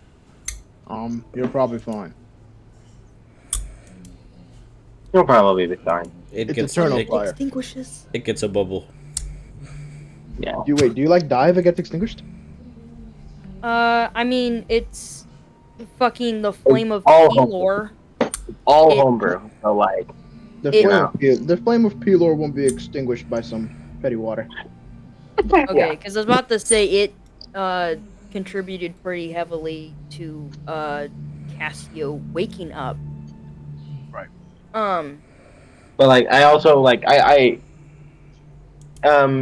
can we keep some of the like stuff that it can't be like gonna be in the water with on this ferry? We're gonna return to this guy, right?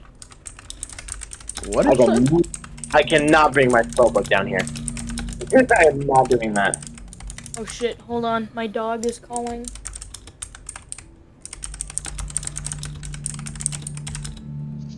Your spellbook's fine, Trum. You can bring it. It's not like a magical spellbook. I guess it is magical, but it's some fucking like Oh my gosh, it's it's just, fine. it's just Don't the worry. water.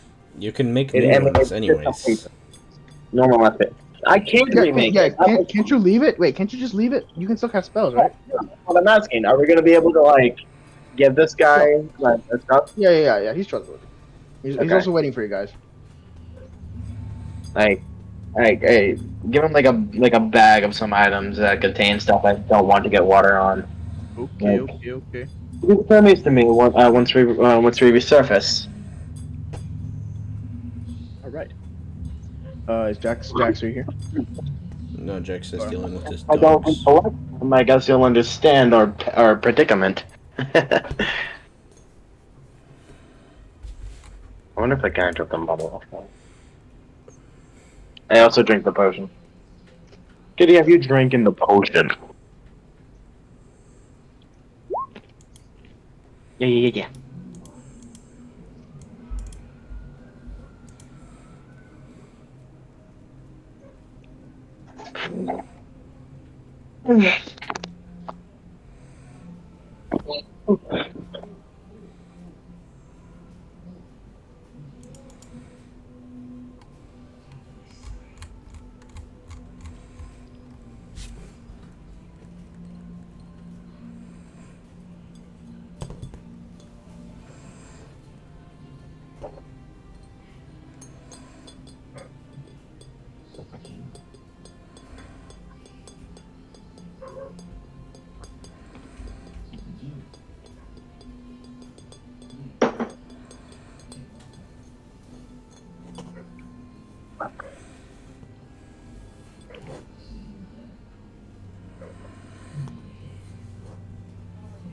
I am the only one home. Because nobody ever Sorry. tells me anything. Sorry, Jax. All right, you guys ready? Mm-hmm. So as you all descend into the depths and go all the way down the this deep water of the docks, you guys feel the pressure increase, but this potion of water breathing allows you all to withstand it. And as you near the surface, you're able to see these so many shipwrecks around of the many different ships from different epochs that have inhabited the dock of Waterdeep. And as you're all looking around, you see one massive ship with a massive hold. Would you guys like to head towards it? You guys can fucking talk. Would you guys like to head towards the ship? Yeah. Now, Cautiously. as you all begin heading towards it, you feel an unmistakable presence in between you all. Everyone, give me a charisma saving throw. Great. Cassio breaks down crying. Shit. Ah!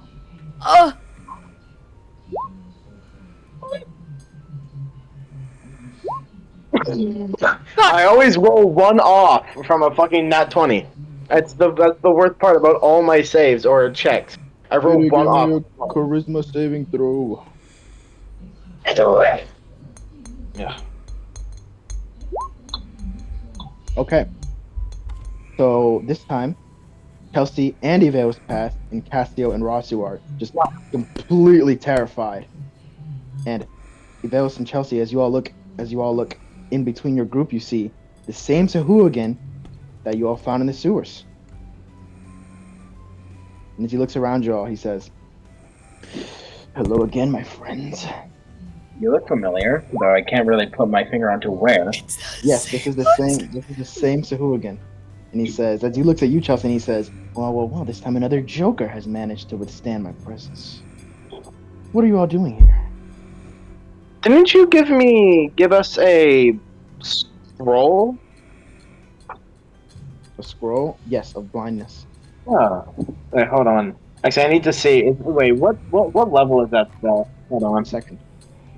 Can I say I scribed that? Yeah, sure. I completely forgot to do that.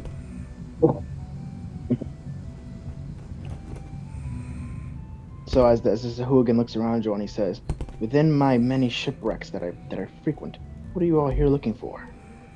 We are on a mission to seek out a bronze dragon in the region. I see. I may be able to, as he starts flipping around in the water slowly. He says, I may be able to help you all with that. Okay. So now Evalis and Rasu outside. The Cassio and Rasu are like out of their fear aura. And the Sahuagin begins leading you guys towards that massive ship you all saw in the distance. What would you guys like to do? You guys want to follow him? Okay. Oh, Daga, can you send me what was in that creepy ass spellbook again? Yes. They got. I sent out my DMs. I didn't note it down, and Got it. Okay, yeah, I'll send it to you later. Okay, so as you guys are following Zahu again, he says, I've spoken to this thing many times. I'm quite intrigued by it, but be careful when you're negotiating with it, as they're rather fickle, and they love treasure. Something it and I have in So, common. so he leads you all towards this great ship, and you all descend towards the hold. And there's a staircase that leads further down into the ship, out of the hold. But the hold, it's sort of like melded with the ground now, and there's a big gaping hole that leads out into the water anyway. So, would you guys like to descend into the hold? Does he take us down there? No, he's just standing at the doorway. He's letting you guys go through. Yeah, sure. Probably. You gave me. We got the whole business of these water potions, but yeah. So as you all descend into the hold, in the bowels of this massive ship, you guys are like walking around. It becomes increasingly clear to you all. There's no dragon here, but there is just massive horde of treasures, but yet no dragon. And then as you all like, do you guys want to check out this treasure hoard? No, don't touch it. We do not touch the treasure Can we hoard. look at That'll it? be. Okay. As desperate as we are for money, it is not worth it. Can we look Yeah. at it? And I preemptively grab Chelsea.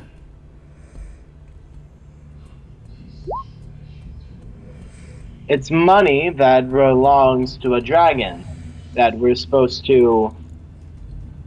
What are we supposed to do? Make good with it? Hmm. To ask it why it's like here, like what's its intention? Oh, I see. Now, as We're you're not- all walking through, you notice the Sahuagin has like walked over to this treasure hoard and is sitting on top of it. What? And he starts talking to it. He says, "Well, have you all found the dragon yet?" Was it you? Dragon. And then as you all look at the Sahuagin, he begins laughing maniacally. He's like, and as it's morphing in shape and like expanding and growing until it morphs into a magnificent adult bronze dragon. And he laughs as he addresses you all, and he says, "I tricked you all really good, didn't I? What do you all want?" Tricked. I wouldn't say that, but you were very convincing. He looks at you, Hey. Trom, and he says, "If you say another word, I'll eat you." Sorry. Now, what do you all want?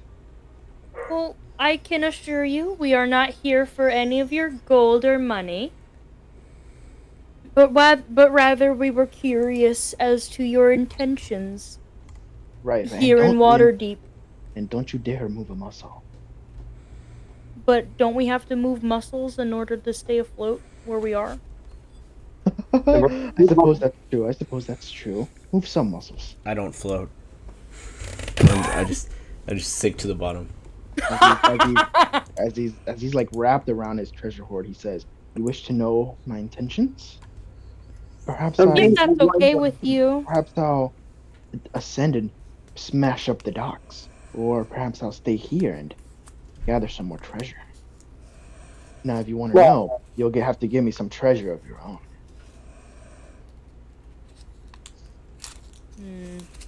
What did he say?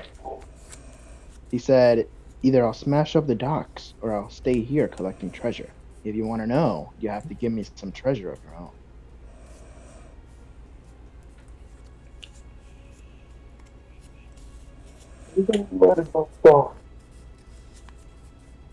I guess a good question would be, what do you consider as treasure? He looks at you intensely. "Just show me something interesting." Show you something in? I guess we should have brought a mirror, because my oh my, aren't you quite interesting? He Dearest. giggles. "Thank you so much."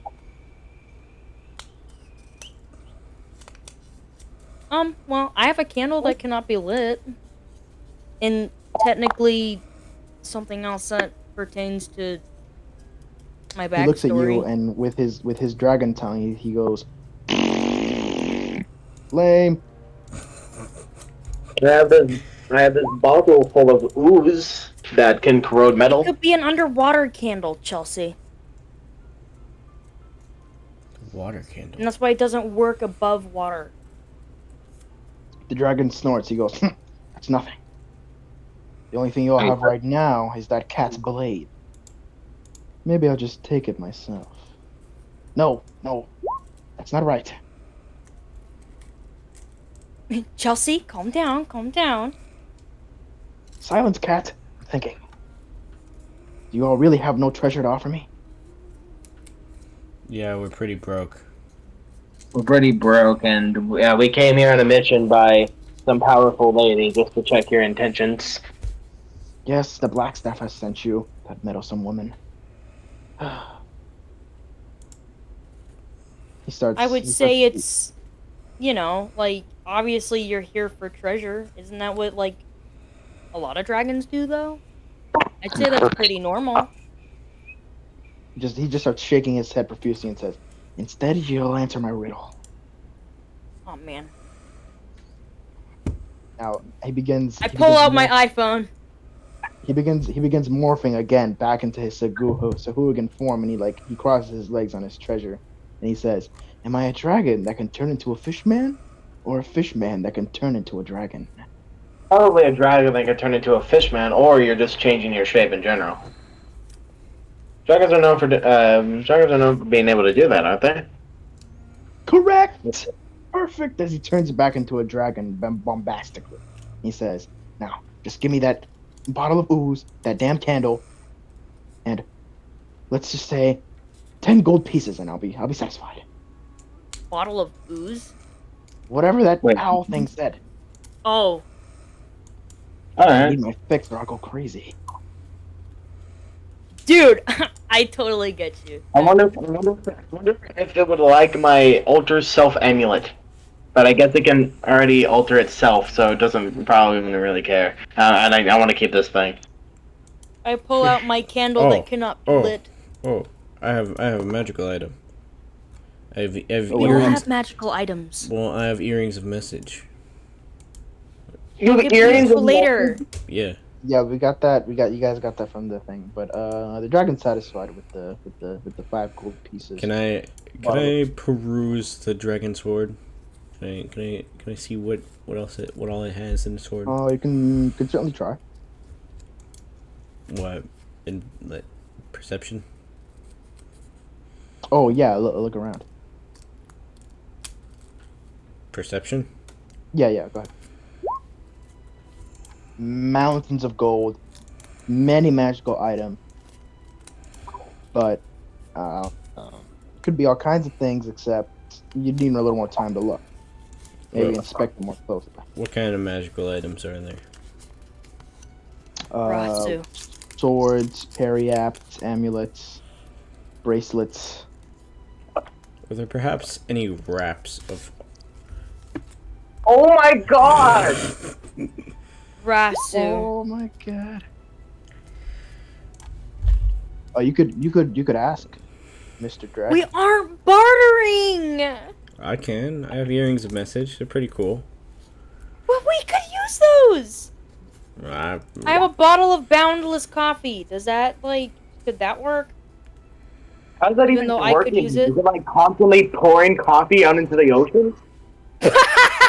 No, so Waterdeep if you try to tea pour party. it out, it, disappears. You have to drink from the cup itself.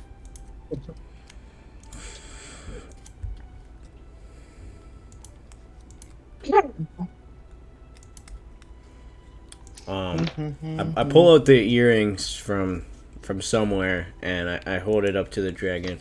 Perhaps you're interested in a trade. The dragon looks at you and tilts its head and says, "You don't want to get into that game with me. What do you have, little spider being?" Well, Who's giving the dragon the 5 gold? I think it was already tossed it all over. Yeah, I give the gold to the dragon. 5 or 10? It was 5. What? Okay. He cares more about the trinkets. He's got the various knickknacks, trinkets and knickknacks. Get him! see, not only are these quite beautiful pieces of jewelry, but they're also quite magical. They're inscribed with the spell message. I'm sure a great dragon like you would know. The dragon licks its lips and says, okay, are you just giving it to me? Well, perhaps you'd like to trade it for something. I'm always on the lookout for various magical items, like a grand dragon like you. Yeah, it continues licking its lip and says, I don't know, what are you after?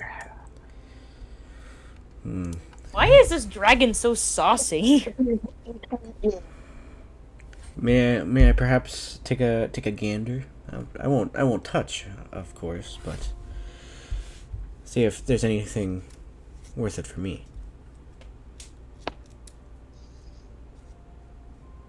The dragon looks at you and says, okay. So can I take a closer look at the horde? Yeah. So as you take a close look, you notice this like, I assume what you're looking for, some kind of wrapping for your fists. Yes. So as you look at it, you do see this pair of leather gloves that looks rather innocuous compared to its surroundings. How about those? I point at the wraps. These kind of, look at them. They're quite dinty, you could say, compared to the opulence you have here. And then look at the jewelry you could get. That's not only quite The dragon beautiful. looks at you and just starts like laughing maniacally mid-sentence, and he says, maybe you want that thing. Oh, those gloves are very dastardly and very devious. They carry a curse. And if you want it, you'll have to take some of your vitality. Do you accept? As well as those earrings, of course. Tell me more about the curse. Rasu's just racking up curses over here. Okay, I'm gonna call like a 5-minute recess until Kitty comes back. I gotta get some things together, so we'll come back in a moment, and I'll answer Morgan's question at that time too. All right. I'll be deafening up. They call me the bargainer.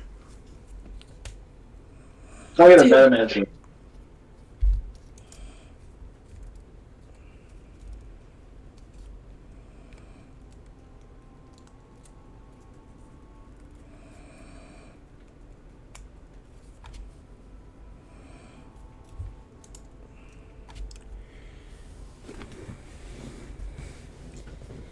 I already know what Dog is wanting to do. He's trying to nerf me. He's trying to take away my constitution.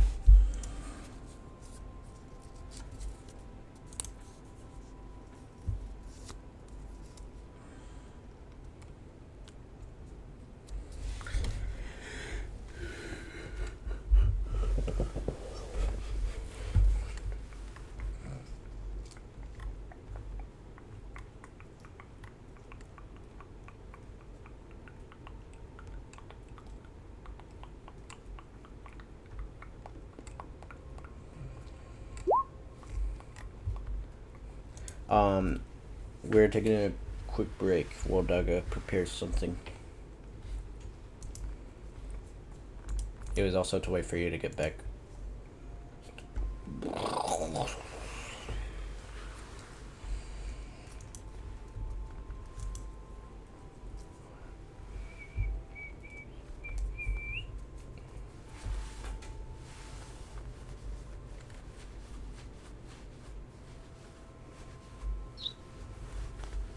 Yeah, apparently Cassio has like 5 pairs of wings. What? What'd you say? Yep. Cassio What? has 5 pairs of wings. Okay, well that's a lot of wings. Maybe you can give one to the dragon. Okay, so Morgan the dragon looks at you. Oh, welcome back everybody. Morgan the dragon looks at you and says, "The curse you have to see for yourself. It's a sublime thing. But I will have to take some of your life force before I give it to you, though. And you're gonna love that curse." Curse of extensive horniness? Okay. Why is he all like... you know? Like, I think he's cursed. Thing's pretty freaky. He's on the Galaxy S. Dragon. He's not Brunswick, he's a freak on. How much So of my freaky. vitality would you take? You'd be the way you flit around when you battle, the way you can avoid your enemy's attacks. It won't be like that so much more. Once when I take it from you in exchange, and once when you wear these gloves. Twice. That's not part of the deal. So what he's implying is that, if he's to give you these gloves, he's gonna take away 1 AC permanently and forever. And then in order to wear the gloves, you're gonna have to incur a -1 AC. Wow. Okay. Are you gonna take this deal? Rasu, it's not worth it.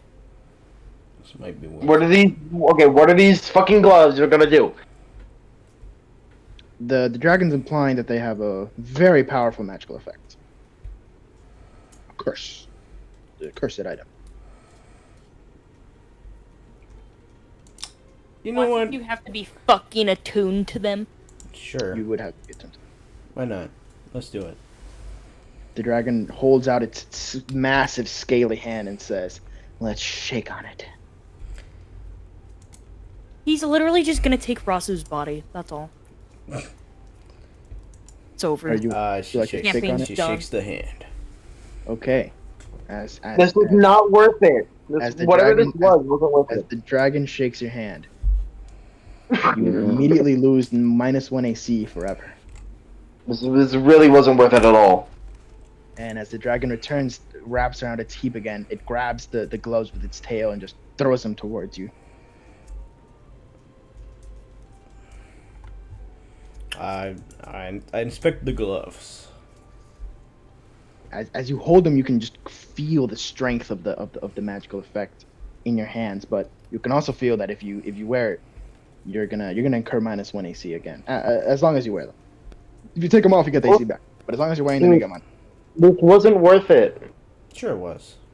No, it wasn't. Would you like to don the gloves? Yeah, I'm putting them on. All right, great. What's your AC now? It is now Watches its 19. curse of binding.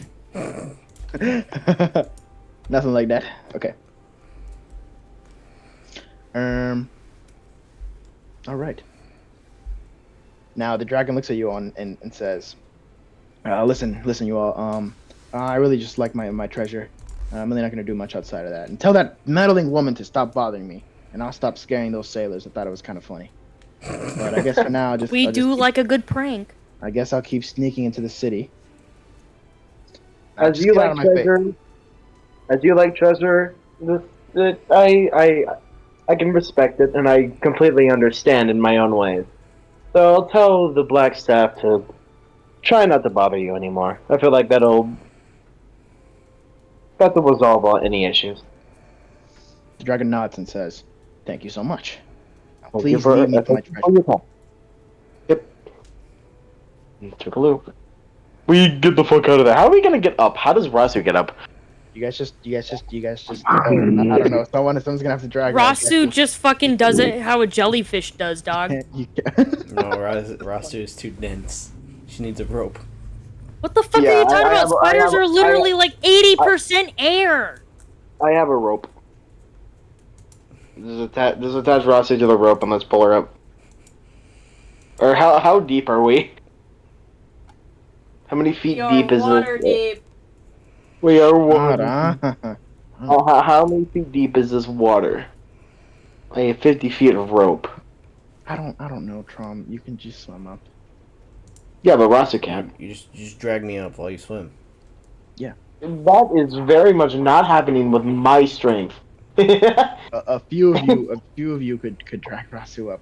yeah. We drag Rasu up as we swim back up to the ferry. Everyone give me a const. Nah, it's not fine. She's only 400 pounds. So as you all emerge from the sea around the man's fair, and he says, "Oh, good, you're all alive." It wasn't that dangerous. He says, To be "Was honest. it a dragon or something?" A Joel, you fairly found nice it? one. He says, No, we did not fight the dragon. Very well. He looks at Ross and he says, "Hey, why'd you pick up some trash?" He's looking at your gloves. They fit comfortably on my hands. He says, Well, I suppose I'll roll you all back now. And the black staff says to report back to her immediately. Will do. Okay. So as you all head back to land and towards Blackstaff Tower again. Oh my god. Oh my god. This time, oh no, please tell me I still have. Please tell me I just have. This time, she's actually waiting for you all outside. Oh my lordy lord, and she casts Gigantification on herself. That's what on herself? Alright, she's actually waiting for you all She outside. cast enlarge. Okay. What? Can you cast enlarge on herself? She didn't. Yo, She was Trump. just really big. She looks at you all blankly and says, "Your report." As long, the words that we ended with is that as long as you, and this order no longer disturbed him, he will stop messing with sailors and will stay to his own device and keep to his own devices. She nods. Very well, and she looks at Rasu and says, "Did you manage to coax that from its treasure hoard?" She's referring to your gloves. Yeah. She keeps looking at it. Very well. As a matter of fact, well done, everybody. And she grabs a pouch out of her coat for job well done. Throws it to Evos. Catches That's it. Yep. As you reach in there, you have 300 GP. Rich. She crosses her arms and looks around at you all. There's more where that came from. As a matter of fact, something has come up rather urgently. Where should I do this? Well, that's almost there. We got 5 days of payment for the for Renee. And how many days do I have to do that for? I don't recall. I don't remember the number. 11 or 12. I mean, if we gave her 350, wouldn't we only need 900 more to give her? That's what I'm thinking, but I have no idea. She says, "Are you guys having this conversation in front of her?" Sure. She looks around at you all and she says, "As a matter of fact, something has come up urgently. We've caught sightings of." First, are you all willing to take on another mission right now? Yes. Why not? I'm itching to test out these new gloves. We can still breathe underwater currently. Feels weird. Feels odd. So let's hope maybe that'll come up. She shakes her head and says, "No, this mission's taking place in the city." I could guess. She puts her arms on her hip and says, "Here's your briefing. Harko Swornhold, an evil adventurer who was exiled 3 years ago for attempting to bribe a city magistrate, has returned to Waterdeep illegally. We think the Xanathar Guild is using him to incite violence. The problem with this man is he's a powerful mage now, as members of the Order of Magics and Protectors. I need you all to handle this with discretion and efficiency. What I mean is, don't get into a magical duel with this man and destroy part of the Dark Ward, but your overall priority is to eliminate him. You understand?" Actually, eliminate him. Not capture, just kill. I doubt you'll be able to capture me. But I understand. I suppose that would be better than having him killed. However, we know most of his activities, though. Wouldn't hurt. I just don't recommend it. You're still pretty green after all. Yeah, I mean, fair enough. She says, "Very well. Handle this with discretion. Oh, and take this." He throws like a little amulet at you, Trom. Alright, sure. He says, "If things get real bad, activate that item, and I'll try to send somebody for you all. But don't count on it. You'll probably still die. And I understand. don't use it too much. I can't scramble enough a lot of publicly. If you use it for nothing, I'll be taking it away from you all, understand?" Mm-hmm. Very well. I use it with Alright, she walks away. Alright, call another. Can can I hand the like amulet to someone more with someone with more constitution? Who would I'll you like? take it. Yeah, give it to Rasu. Because if something goes bad, I think Rasu is probably the one who will still be like standing. Okay. But Calling what the fuck are those gloves doing? Why are they at all like worth it? If it was just +1, I'm going to kill you. It's +0 actually. Alright, so am I able to determine any of the other effects of It's the heavy armor, not medium. of the glove? You know, you can feel that they're extremely powerful, but you have no clue what they do. Can I inspect the gloves? I have a look at these. Yeah. Sure. Are you just like analyzing it, or are you casting a Yeah. spell? Still don't have Still don't have identify magic. Or I still don't have identify, which maybe I should have. I should have. But kind of like Sure. Roll an Arcana check. simply just Arcana. Alright, 17. Okay. Roll a Charisma check. Whoa. Okay. Roll a Charisma save. Uh-oh. Can I use guidance on that? Sure. Yeah. I guess that add how many? Roll a d4. 7 plus 10.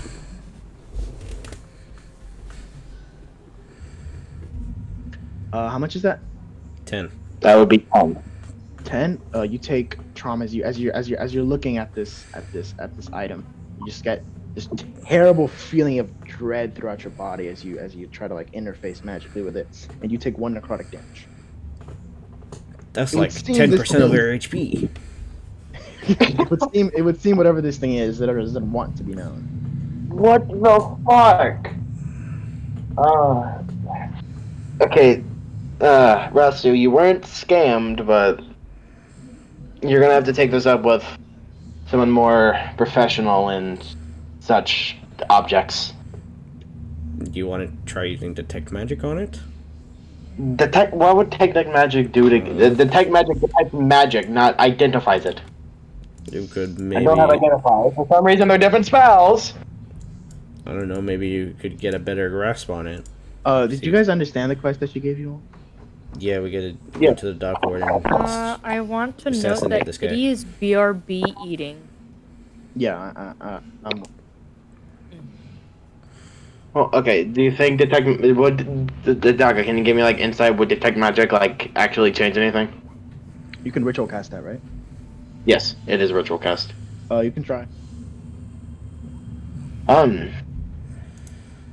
Okay. If do you really want to find it out like immediately? 'Cause Yeah, I guess we're about to undergo an assassination. fair enough. They seem rather dangerous. There's something in my ceiling. Sorry, it's me.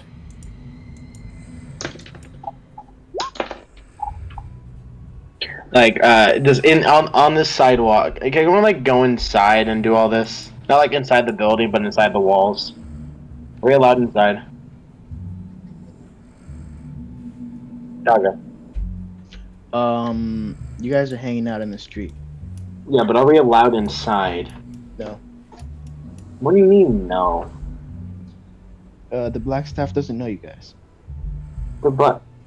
Okay, well, where can we go then that isn't me ritual casting in the middle of the street? I feel like that's kind of weird. It's Waterdeep. It's not weird. Okay, fair enough. Alright, well, I mean, ritual cast, detect magic. It's it takes 10 minutes. But You learn the school of magic, if any. Fair enough.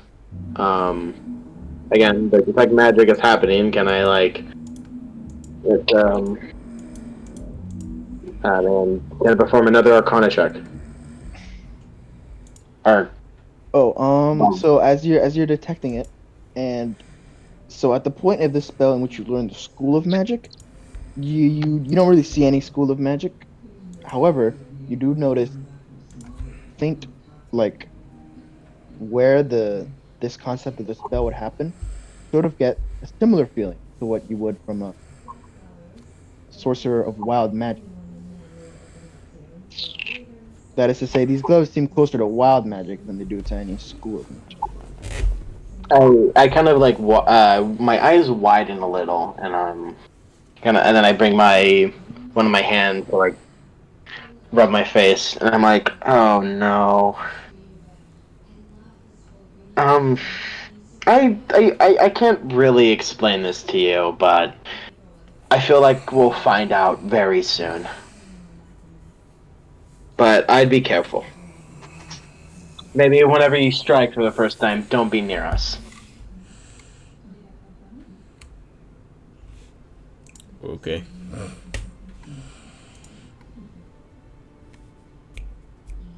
Where have I seen this before? Probably a book. And in said book probably does not speak very kindly of wild magic. He's read it. Maybe he's making evil. Maybe fucking Knievel. Forgot about him.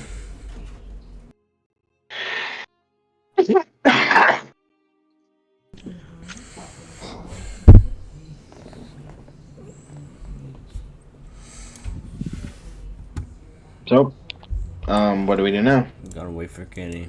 Waiting for Kitty. 10-minute recess. I'll be right back.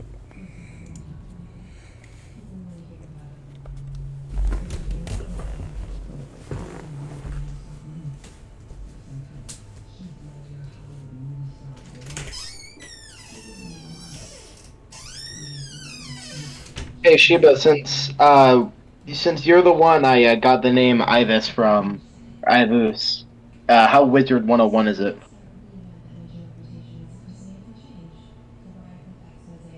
0? Damn. You didn't take from Wizard 101 for it? It sounds very wizardry. It makes sense. I'm a wizard.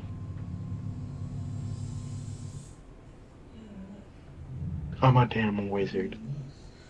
I'm an order of the scribe. What type of magic? Just there's like in D&D there's like just like schools which are just like kind of I don't know, man. But specifically mine isn't even a school. It's unrelated. It's like the order of the scribes. Something about scribing and writing and books. Nerds. Nerd.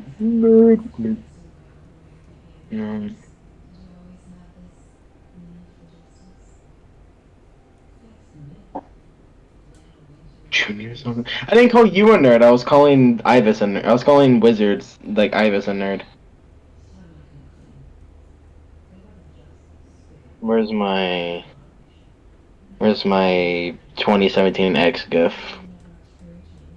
Why am I doing this on my phone, bro? I'm never gonna find it. Because once everything starts loading, it's gonna.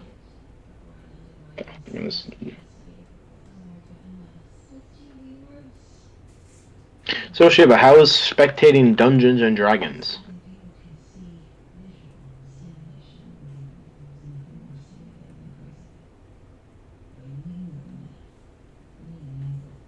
White noise after all. That's true.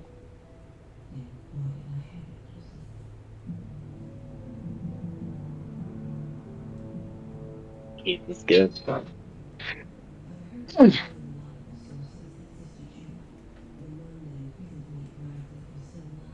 You will be forced to play.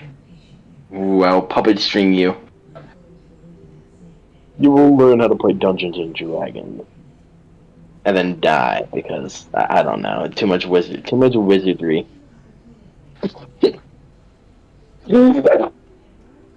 I tried once, but I can't. Okay, yeah. You're like first died on the spot. Yeah, first time campaigns can be rather hit or miss, and fucking. I mean, the one time I'd done it, it was with like a group of ex IRL friends or just like former IRL friends. Not ex, I just don't talk to them anymore. Not for any set reasons that we just don't talk anymore. But I played with them, and then stopped suddenly, no real explanation.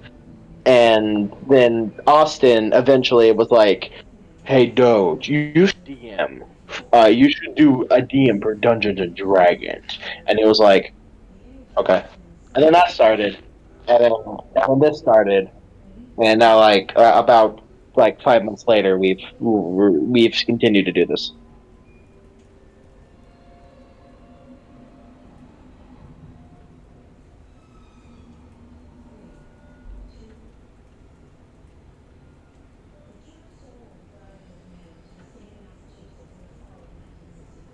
We done one with reality, the last Auries one, but he didn't want to join this time because he didn't like his schedule being too like decided. I guess it's very.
Yeah, so first campaigns can be really hit or miss. I think I got lucky, but also not really. I didn't know what I was doing, but because I hadn't read a single word of the player's handbook, and I still haven't. That's a lie. I've read like 3 words of the player's handbook, but I've mainly learned off just thinking about it.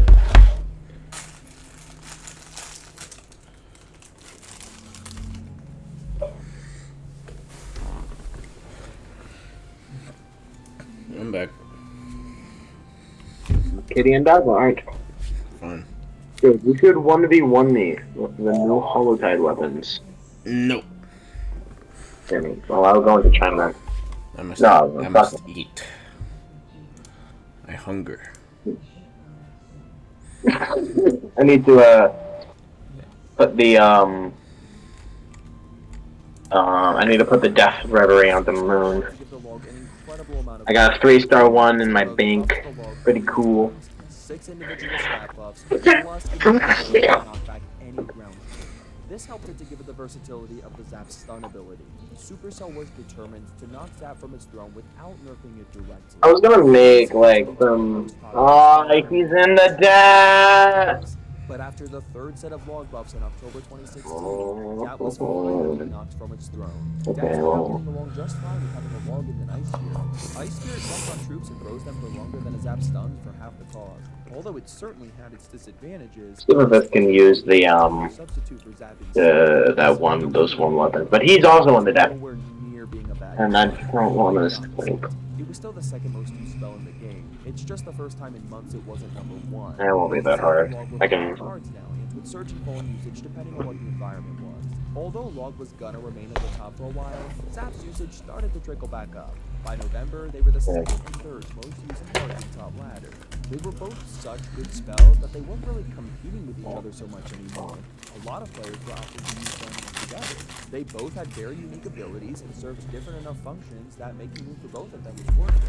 This period was brief though. In December 2016, Zap had taken back its throne, being the most used card, appearing in 83% of top ladder decks. I didn't slurp. What's going on? That led to this. Those are cool. Mega Minion was a very prevalent card, and although Zap could not even get close to taking it out, it would help prevent old damage. Alright, is the question why did you slurp Jack? Why did you slurp Jack? Or was it why did you slurp Jack? Like asking if Jack slurped. Who slurped who? This is why we use punctuation. No, it was Doge who was slurping. Zap was a great synergizer to this mini tank because the Ice Golem small snowball with the assistance of Zap could take out Okay. damage, which of course the Lord Hey. air units. So with Zap But yeah, no, activated starting the game, and unlike as much Doge, as the log, Supercell actual- felt rapid action. actually, you 2017, know, Zap's damage was decreased by 6%, fucking, which doesn't Why? sound too I'm bad, quiet but when it I caused eat. a major You. damage change. Slurp. Zap would not be able to take out goblins at an equal level. This seems devastating, as it felt like that was I'm trying to like English dub how those sound when they like and like like that Breaking Bad edit where it's was a huge blow, and some players believed the card would be dead after. fucking zero sugar. Like zero sugar. This fucking soda tastes like fucking battery acid, and I'm not having fun. I want That real is sugar in battery this shit. acid. So this change instantly made Goblin Barrel a more effective win condition and goblins a much safer defense. It's like some Sprite knockoff that's like really popular. Fucking Starry? Yeah. Yeah. I like it, but I don't like it zero sugar, which my like Gross. because my dad's diabetic and It fell further. Over the coming months, you started to see the rise of a new I'm not, but called log bait. like zero like it's good to be preventive and drinking zero sugar shit, but I'm like I'm not having fun. Would remain popular through I should. 2017, so you naturally But I'm getting fucking paranoid drinking the tap water because I think I'm ingesting lead, which I'm not. The water's safe. It's just that I get scared. I'm just paranoid about it. So I haven't been drinking the water I freeze, which is weird. I because have do too much. ground down all of my fucking graphite pencils, and I have fucking lined your pipes with it. But without its ability to Graphite. Darn, you knew my plan. Graphite is graphite. Most decks use Graphite is not lead. Some continue to use Yeah, both. well, Graphite is- still something for you to fucking The addition of well, Night Witch also helped Zap a bit, since it summoned a new Bat Shrew which had the same health as a skeleton, but was an air unit, meaning Log was pointless against it. Zap certainly wasn't the best answer to Night Witch, but if you needed to clean up a clump of bats, it was certainly going to help a lot more than a piece of wood. The Bat Shrew would get its own separate card later in the year, and after a hefty buff in August 2017, it was everywhere. Bats were a great addition to help the thousands of spells. It was 2 elixir, so arrows were a negative elixir trade against them, and it was something Log couldn't take out that Zap could. Because of their prominence in top ladder in August 2017, Zap was back up to not just being the #1 spell, but #1 card in the game. The Inferno Dragon was also really starting to rise during this period, which no spell could completely get rid of besides Rocket, so you need troops to deal with it, and Zap was a very good assistant in that process. Zap and Log would continue to be at each other's throats for that #1 spot though. Spells are very reactive to the meta, which is why the rates fluctuate more than most cards. Regardless, it didn't really matter, because even when one of the 2 spells was heavily used over the other, the lesser used one was still one of the most used cards in the game. In part thanks to Zap's and Log's prominent usage, in December 2017, all damage dealing spells would receive a Crown Tower damage reduction. Spells would now only deal 35% of their total damage to Crown Towers rather than 40%. This standardization was mostly thanks to bigger spells like Rocket and Fireball, but it couldn't hurt to nerf these smaller spells too, considering how overused they were, and they wanted to be consistent. Zap didn't need to be able to whittle down Crown Towers so quickly, but since it dealt the least damage of any damage dealing spell, it made virtually no difference anyway. In the same set of balance changes, a lot of Log Bait cards were nerfed, diminishing Log's necessity, causing Zap's usage to skyrocket again to being about 2/3 of top ladder decks, 30% more than the second most used card, and it only kept going up from here. The Log's only real advantage was the cards it took out that the Zap couldn't, and with those cards being way less prominent going into 2018, Zap was able to maintain its #1 spot for most of the year. The real big issue here was that there weren't many cards that filled the role Zap, Log, and Arrows did. So rather than playing whack-a-mole with small spells until they're all dead, the devs decided to increase the competition by adding more small spells. In March 2018, the Barbarian Barrel was added as a 3-elixir ground-only spell similar to Log. It was very different from the Zap spell and overall not a very good card at launch, so it didn't cause a dent in the Zap's usage initially. In fact, only a couple months later, Zap hit a peak of 75% usage in top ladder. Only a few months after that, though, would Supercell add yet another small spell. This would be the Giant Snowball, a 2-elixir spell that dealt less damage than a Zap, just barely enough to take out Spear Goblins. It had a bigger radius, though, and dealt knockback and slowness upon collision, having the ability to hit air, but also knock things back. It didn't knock back anything the Log could, though, nor reset Inferno Towers or Sparkies. But like the Barbarian Barrel, it was pretty weak on launch, so it didn't cast a shadow in the Zap spotlight whatsoever. But Supercell did heavily buff these cards throughout the year. Barbarian Barrel's cost was eventually lowered to 2 elixir and even able to take out archers at one point. It couldn't attack air, but it could distract air and Inferno cards, or just summon a Barbarian that would be great on defense. Giant Snowball's damage was increased to match Zap's, and several cards including Inferno Dragon and Balloon lost their knockback immunity, which made Snowball way more effective against them. At first, these cards were no threat to Zap, but they started getting some serious advantages that made some players ditch the blue bottle. By the end of the year, Zap was still one of the most used cards in the game, but it had fallen a lot from its peak. The Giant Snowball damage buff didn't seem like it was going to do much since there was no major interaction differences, but in the first 2 months of 2019, it started radically rising in popularity, but that was more likely due to the new Ram Rider. Barbarrel and Snowball had taken over as the dominant small spells, so you saw another massive dip in Zap usage. I must reiterate though, all 4 2 elixir spells here still had above average rates. None of them were considered unviable. It was very common to see players using multiple small spells in one deck during this time, which suggests it wasn't just a competition issue when it came to Zap's generally high usage. Once the Barbarian Barrel was nerfed in August 2019, the Snowball, Zap, and Log were all fighting for that #1 spot. Their usage rates were really close, and it seems like this was Supercell's goal, as Seth, the community manager, said that ideally all 4 2 elixir spells would each have a 25% use rate. But with Snowball a bit ahead and Barbarian Barrel a bit behind, they would each get a small adjustment in October and November 2019. Arrows would also finally get a rework in November as well, bringing them back into the meta, and these would be the last changes any small spell would get for a long time.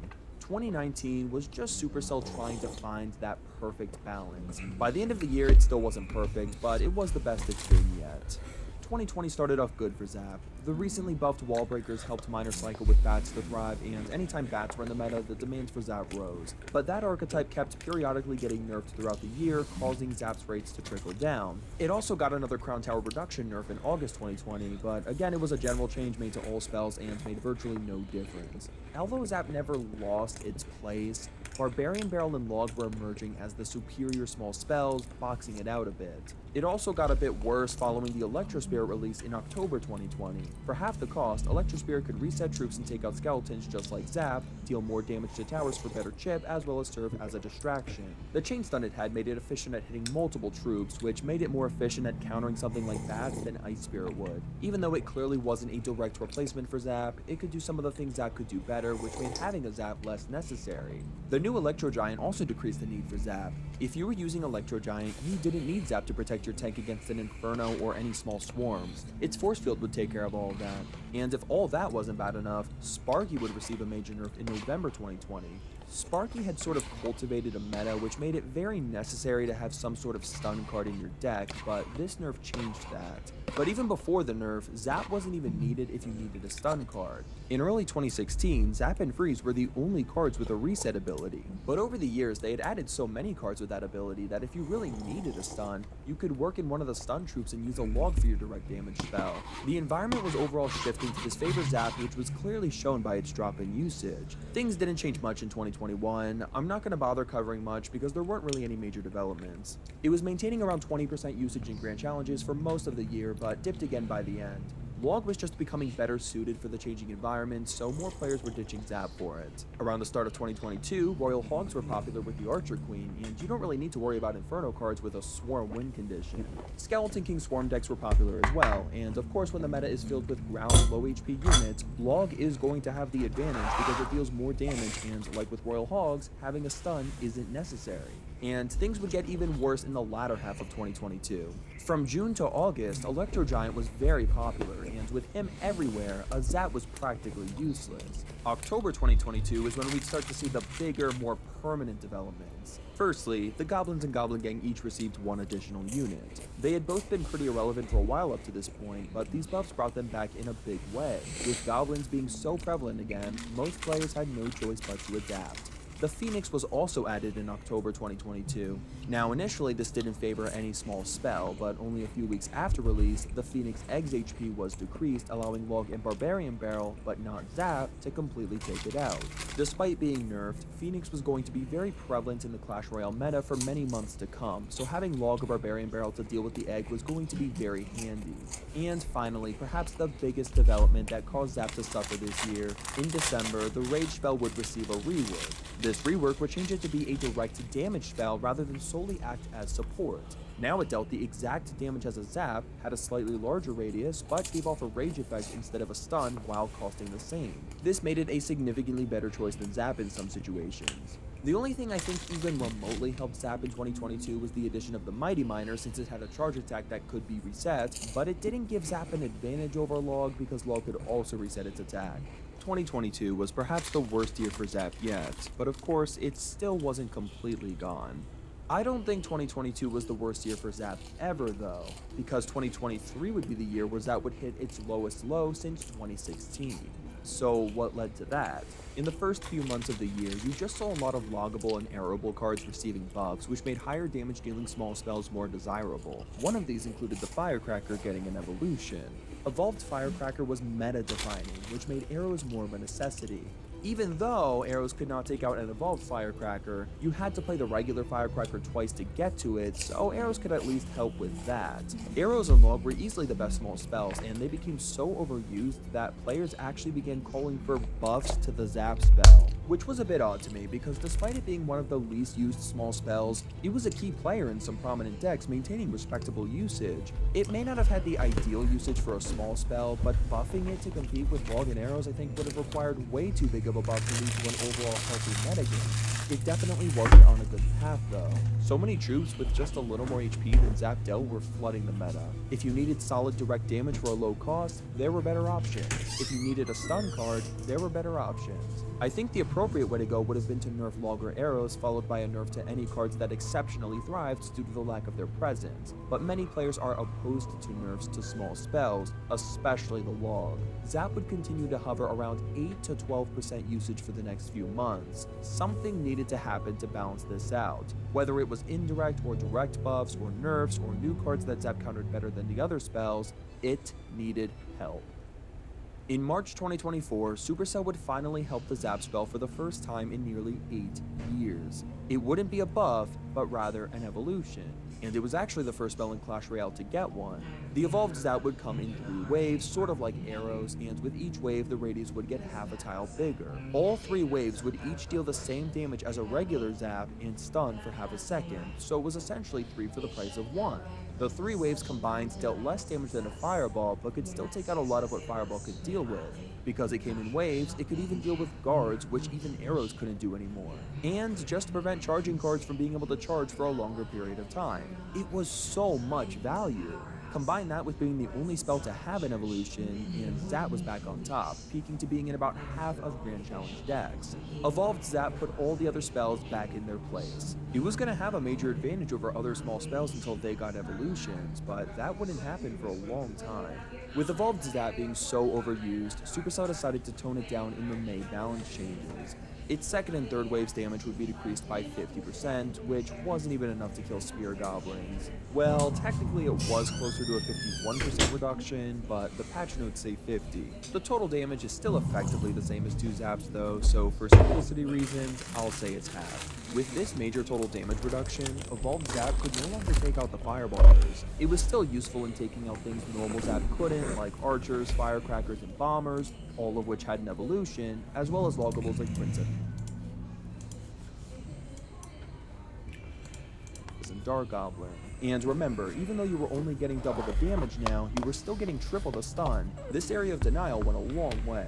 The card was still doing just fine after the nerf, appearing in around 20% of Grand Challenge decks, but Log and Arrows once again overtook it in terms of popularity. But it did have one more upsurge in June with the rise of the new Goblin Curse spell. Goblin Curse was yet another 2 elixir spell that was actually more popular than Zap, but instead of boxing it out, it actually synergized quite well with it because the curse didn't do a lot of damage, but anything that died to it was turned into a goblin, so the Zap could make up for that weakness, helping to quickly turn swarms into hordes of goblins. However, once Goblin Curse was inevitably nerfed, it settled back down to where it was before the curse was added.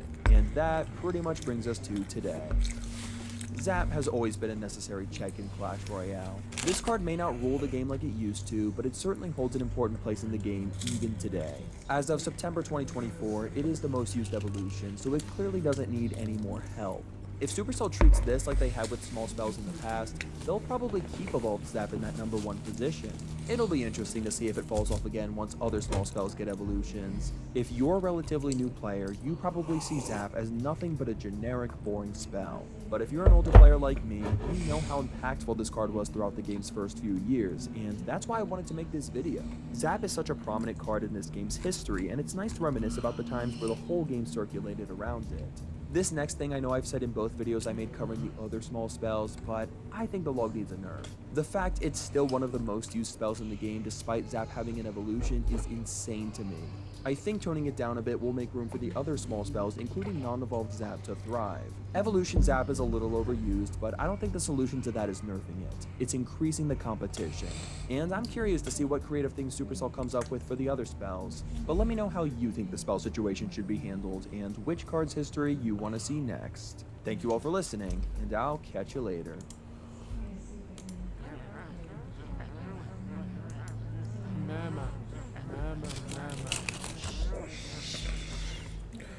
So I would like to thank you all for coming. My name is John or Giovanna, and I would like to. So, King Crimson, and a former boss Diavolo. How does it work? Well, here's what we know. Its strength lies in its ability to skip forward in time. More specifically, erasing a period of up to 10 seconds. Anybody in the vicinity of King Crimson's attack will not remember what happens to them, nor what they did in this time period. Presumably there is a radius on this attack, or else there would be constant reports of mass amnesia worldwide, but I guess there's a chance nobody noticed. Anyway, the exception to this is King Crimson's user himself, Diavolo. During this period of skipped time, Diavolo has free reign to move around, reposition himself, usually behind the opponent, to strike from behind. However, there is a catch. During skipped time, all he can do is watch as others take their predetermined actions. He cannot influence them during skipped time in any way, hence he always resumes time before making his strike. He can only... Wait a minute. He watches others take their predetermined actions once they are fated to do, which... right. Which brings us to Epitaph.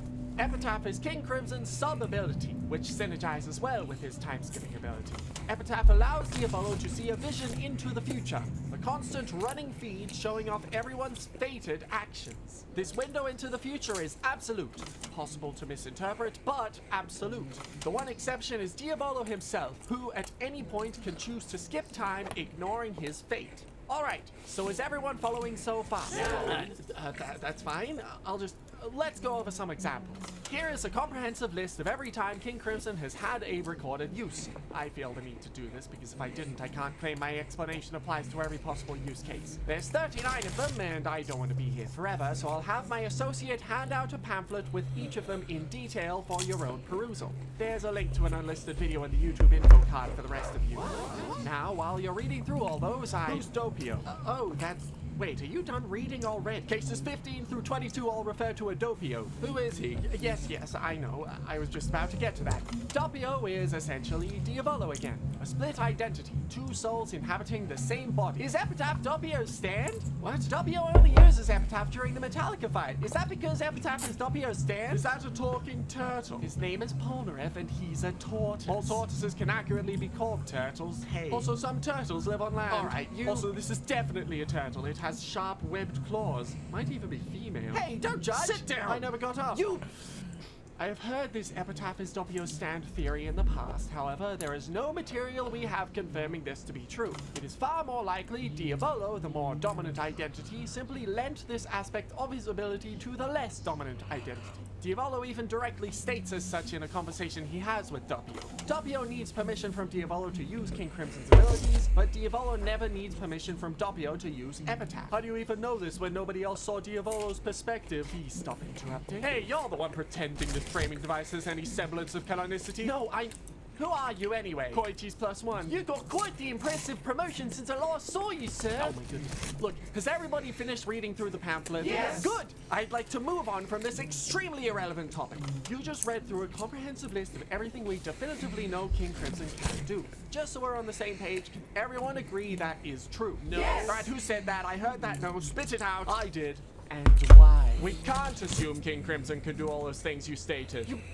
What the hell are you talking about? Give me one reason why I shouldn't throw you out right now, Mr. Contrarian! Case number 6. King Crimson showed Bruno his future self. This is an ability he never uses again, shown early enough so we can't assume this ability was fully fleshed out by this point. It's very reasonable to assert this can't be part of his full skill set by the end of the series, and instead was an early idea for an ability that got scrapped midway through the story. I see. Well, we might as well start off here then. Case 6. Bruno seeing a vision of himself. How can we explain this? You are right in saying it's not something Diavolo ever does again. However, there are circumstances present in this encounter which are not present in any of his other encounters. Diavolo had already thought he'd won, so decided to divulge an aspect of his ability to the already defeated Bruno, something he would never do in any other circumstance. What was the aspect of his ability he divulged? The ability to see a vision of the future, and what does he use to see into the future, as seen in later cases? That's right, Epitaph. We can likely conclude that Diavolo used Epitaph to provide the vision of Bruno's future self. But instead of projecting it onto the underside of his hair, he projected it in front of Bruno. You can't assume an image is being literally projected onto Diavolo's hair. If it were, how is he able to tell the future even when his hair is tied up in his first encounter? Case 2. Hey, I didn't do that. Plus, there are numerous points in which Diavolo is in a crowd of opponents using his Epitaph ability freely. Cases 17 and 37. While none of them, not Risotto, not Trish, not Mista, noticed Diavolo looking at his hair, nor seeing or mentioning the Epitaph vision at all. It's more likely the vision being projected onto the hair is not literal, and is instead a visual representation of the vision exclusively for the viewer's benefit, so that the story doesn't become entirely incomprehensible as Diavolo sees things the viewer cannot. Well, first of all, who says Diavolo's hair isn't down in his first encounter? All that's visible is a vague silhouette, and although there is definitely a shape to his body and visible details in his suit, it's intentionally very unrevealing. Everything important is cloaked in shadow. Perhaps his hair is actually down enough for him to observe visions through it. And even if that weren't the case and the projections on his hair aren't literal, who says that's not something he can't also do? That or everyone watching him use Epitaph just didn't see the projections on his hair. It's possible that very definitely wouldn't be their first priority, would it? So how are you going to explain Bruno watching his past body fade away like a ghost? Entirely inconsistent with the instant jump in time seen in every other time skip in the series. Well, one valid interpretation is Bruno did jump forward instantaneously after seeing the vision of his future self. But we, as a viewer, see the scene from Bruno's perspective. Someone seeing the world warp around him, no knowledge of how the ability at play works, so comes with it a mass amount of confusion and disorientation. To him, it was as if he saw his old body fade away, when in actuality he just saw his future self. Then time skipped and suddenly he was that vision he was just observing. Or King Crimson's ability wasn't fully fleshed out yet. Thank you for your contribution. I would like to move on. There are many cases we haven't talked about yet, and we haven't even talked in depth about his most important ability. His ability to skip through time. How does it work? Best way I can put it is this. Everyone has actions they are fated to do. Certain stand abilities make use of this fact. King Crimson's Epitaph forecast shows everyone's fated actions, which all follow basic cause and effect. In several instances, the cause for these effects is literally Diavolo looking at Epitaph's vision in the first place. If it weren't for this, Doppio wouldn't attempt to cut off Risotto's foot in case 18, and Diavolo wouldn't know what path to take to dodge all the bullets in case 35. At any point, Diavolo can choose to use King Crimson to skip up to 10 seconds into the future, in which everyone's fated actions, as shown by Epitaph, will take place. The one exception to this is Diavolo himself, who instead has the freedom to move around to any point he pleases, and anything that would have happened to him is entirely ignored. This is how he manages to avoid Aerosmith's bullets in case 23, as they were fated to pierce through his body, killing both him and Risotto. Why yes, I am still mad. Thanks for asking. And this is also why King Crimson is required to resume time before he makes any attack, as any action he makes beforehand will phase through any opponent like a ghost. Don't worry, I've got this. That doesn't make sense, sir. What's the problem? Well, you see, it's the blood thing, sir. How is it Diavolo can blind Polnareff by flinging blood into his eyes? You said anything Diavolo does can't affect anybody in the middle of the time skip, but here's Diavolo doing just that. The blood doesn't go through Polnareff's body like Aerosmith's bullets. It's landing directly on his body. The same thing happens when he flings blood in your own eyes right before you defeated him with your own amazing abilities, sir. I was expecting someone to bring that up. Well, you see, there's a very easy explanation for that one. Just like how my blood stopped being part of my own body after Diavolo cut my arm off, allowing me to turn my droplets into ants to eat through the shaft of the stand arrow. Oh, just like how Josuke's blood stopped being part of his body, allowing him to strike Kira down with a piece of flying glass. Remember that one, sir? Yes, he wouldn't shut up about it. Well, Diavolo's blood stopped being a part of him once it left his body, and although he wouldn't normally be able to touch another's body, his blood, which is not part of his body, can. How about that? No, that still doesn't make any sense. How so? I mean, I thought the whole point of the time skip world is that it's all based on what's fated to happen. That should mean anything that defies that fate, which would be the actions Diavolo chooses to take, should be entirely ignored, right? By that logic, there's no way the blood he flings from his body should be able to land on anything, unless that was something that was fated to happen. But if that were the case, you and Polnareff would have closed your eyes if blood was being flung towards it, right? Yeah. If everyone's on board with it, but it's just On board with what? I have fixed my sleep schedule, but I'm still waking up stupid early. Monday? I'd rather do something on Sunday since Monday's a school night. But yeah, I don't have any school Monday, so I can't do something Sunday. So what do you guys say to that? Which is Sunday tomorrow? next week. I was thinking Sunday tomorrow.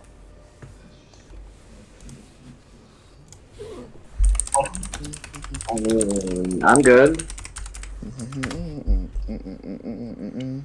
I guess for me, it would depend on when I wake up. Okay. Alright. So, Daga. Yeah? If that's the end, how much of this was you and how much was the module?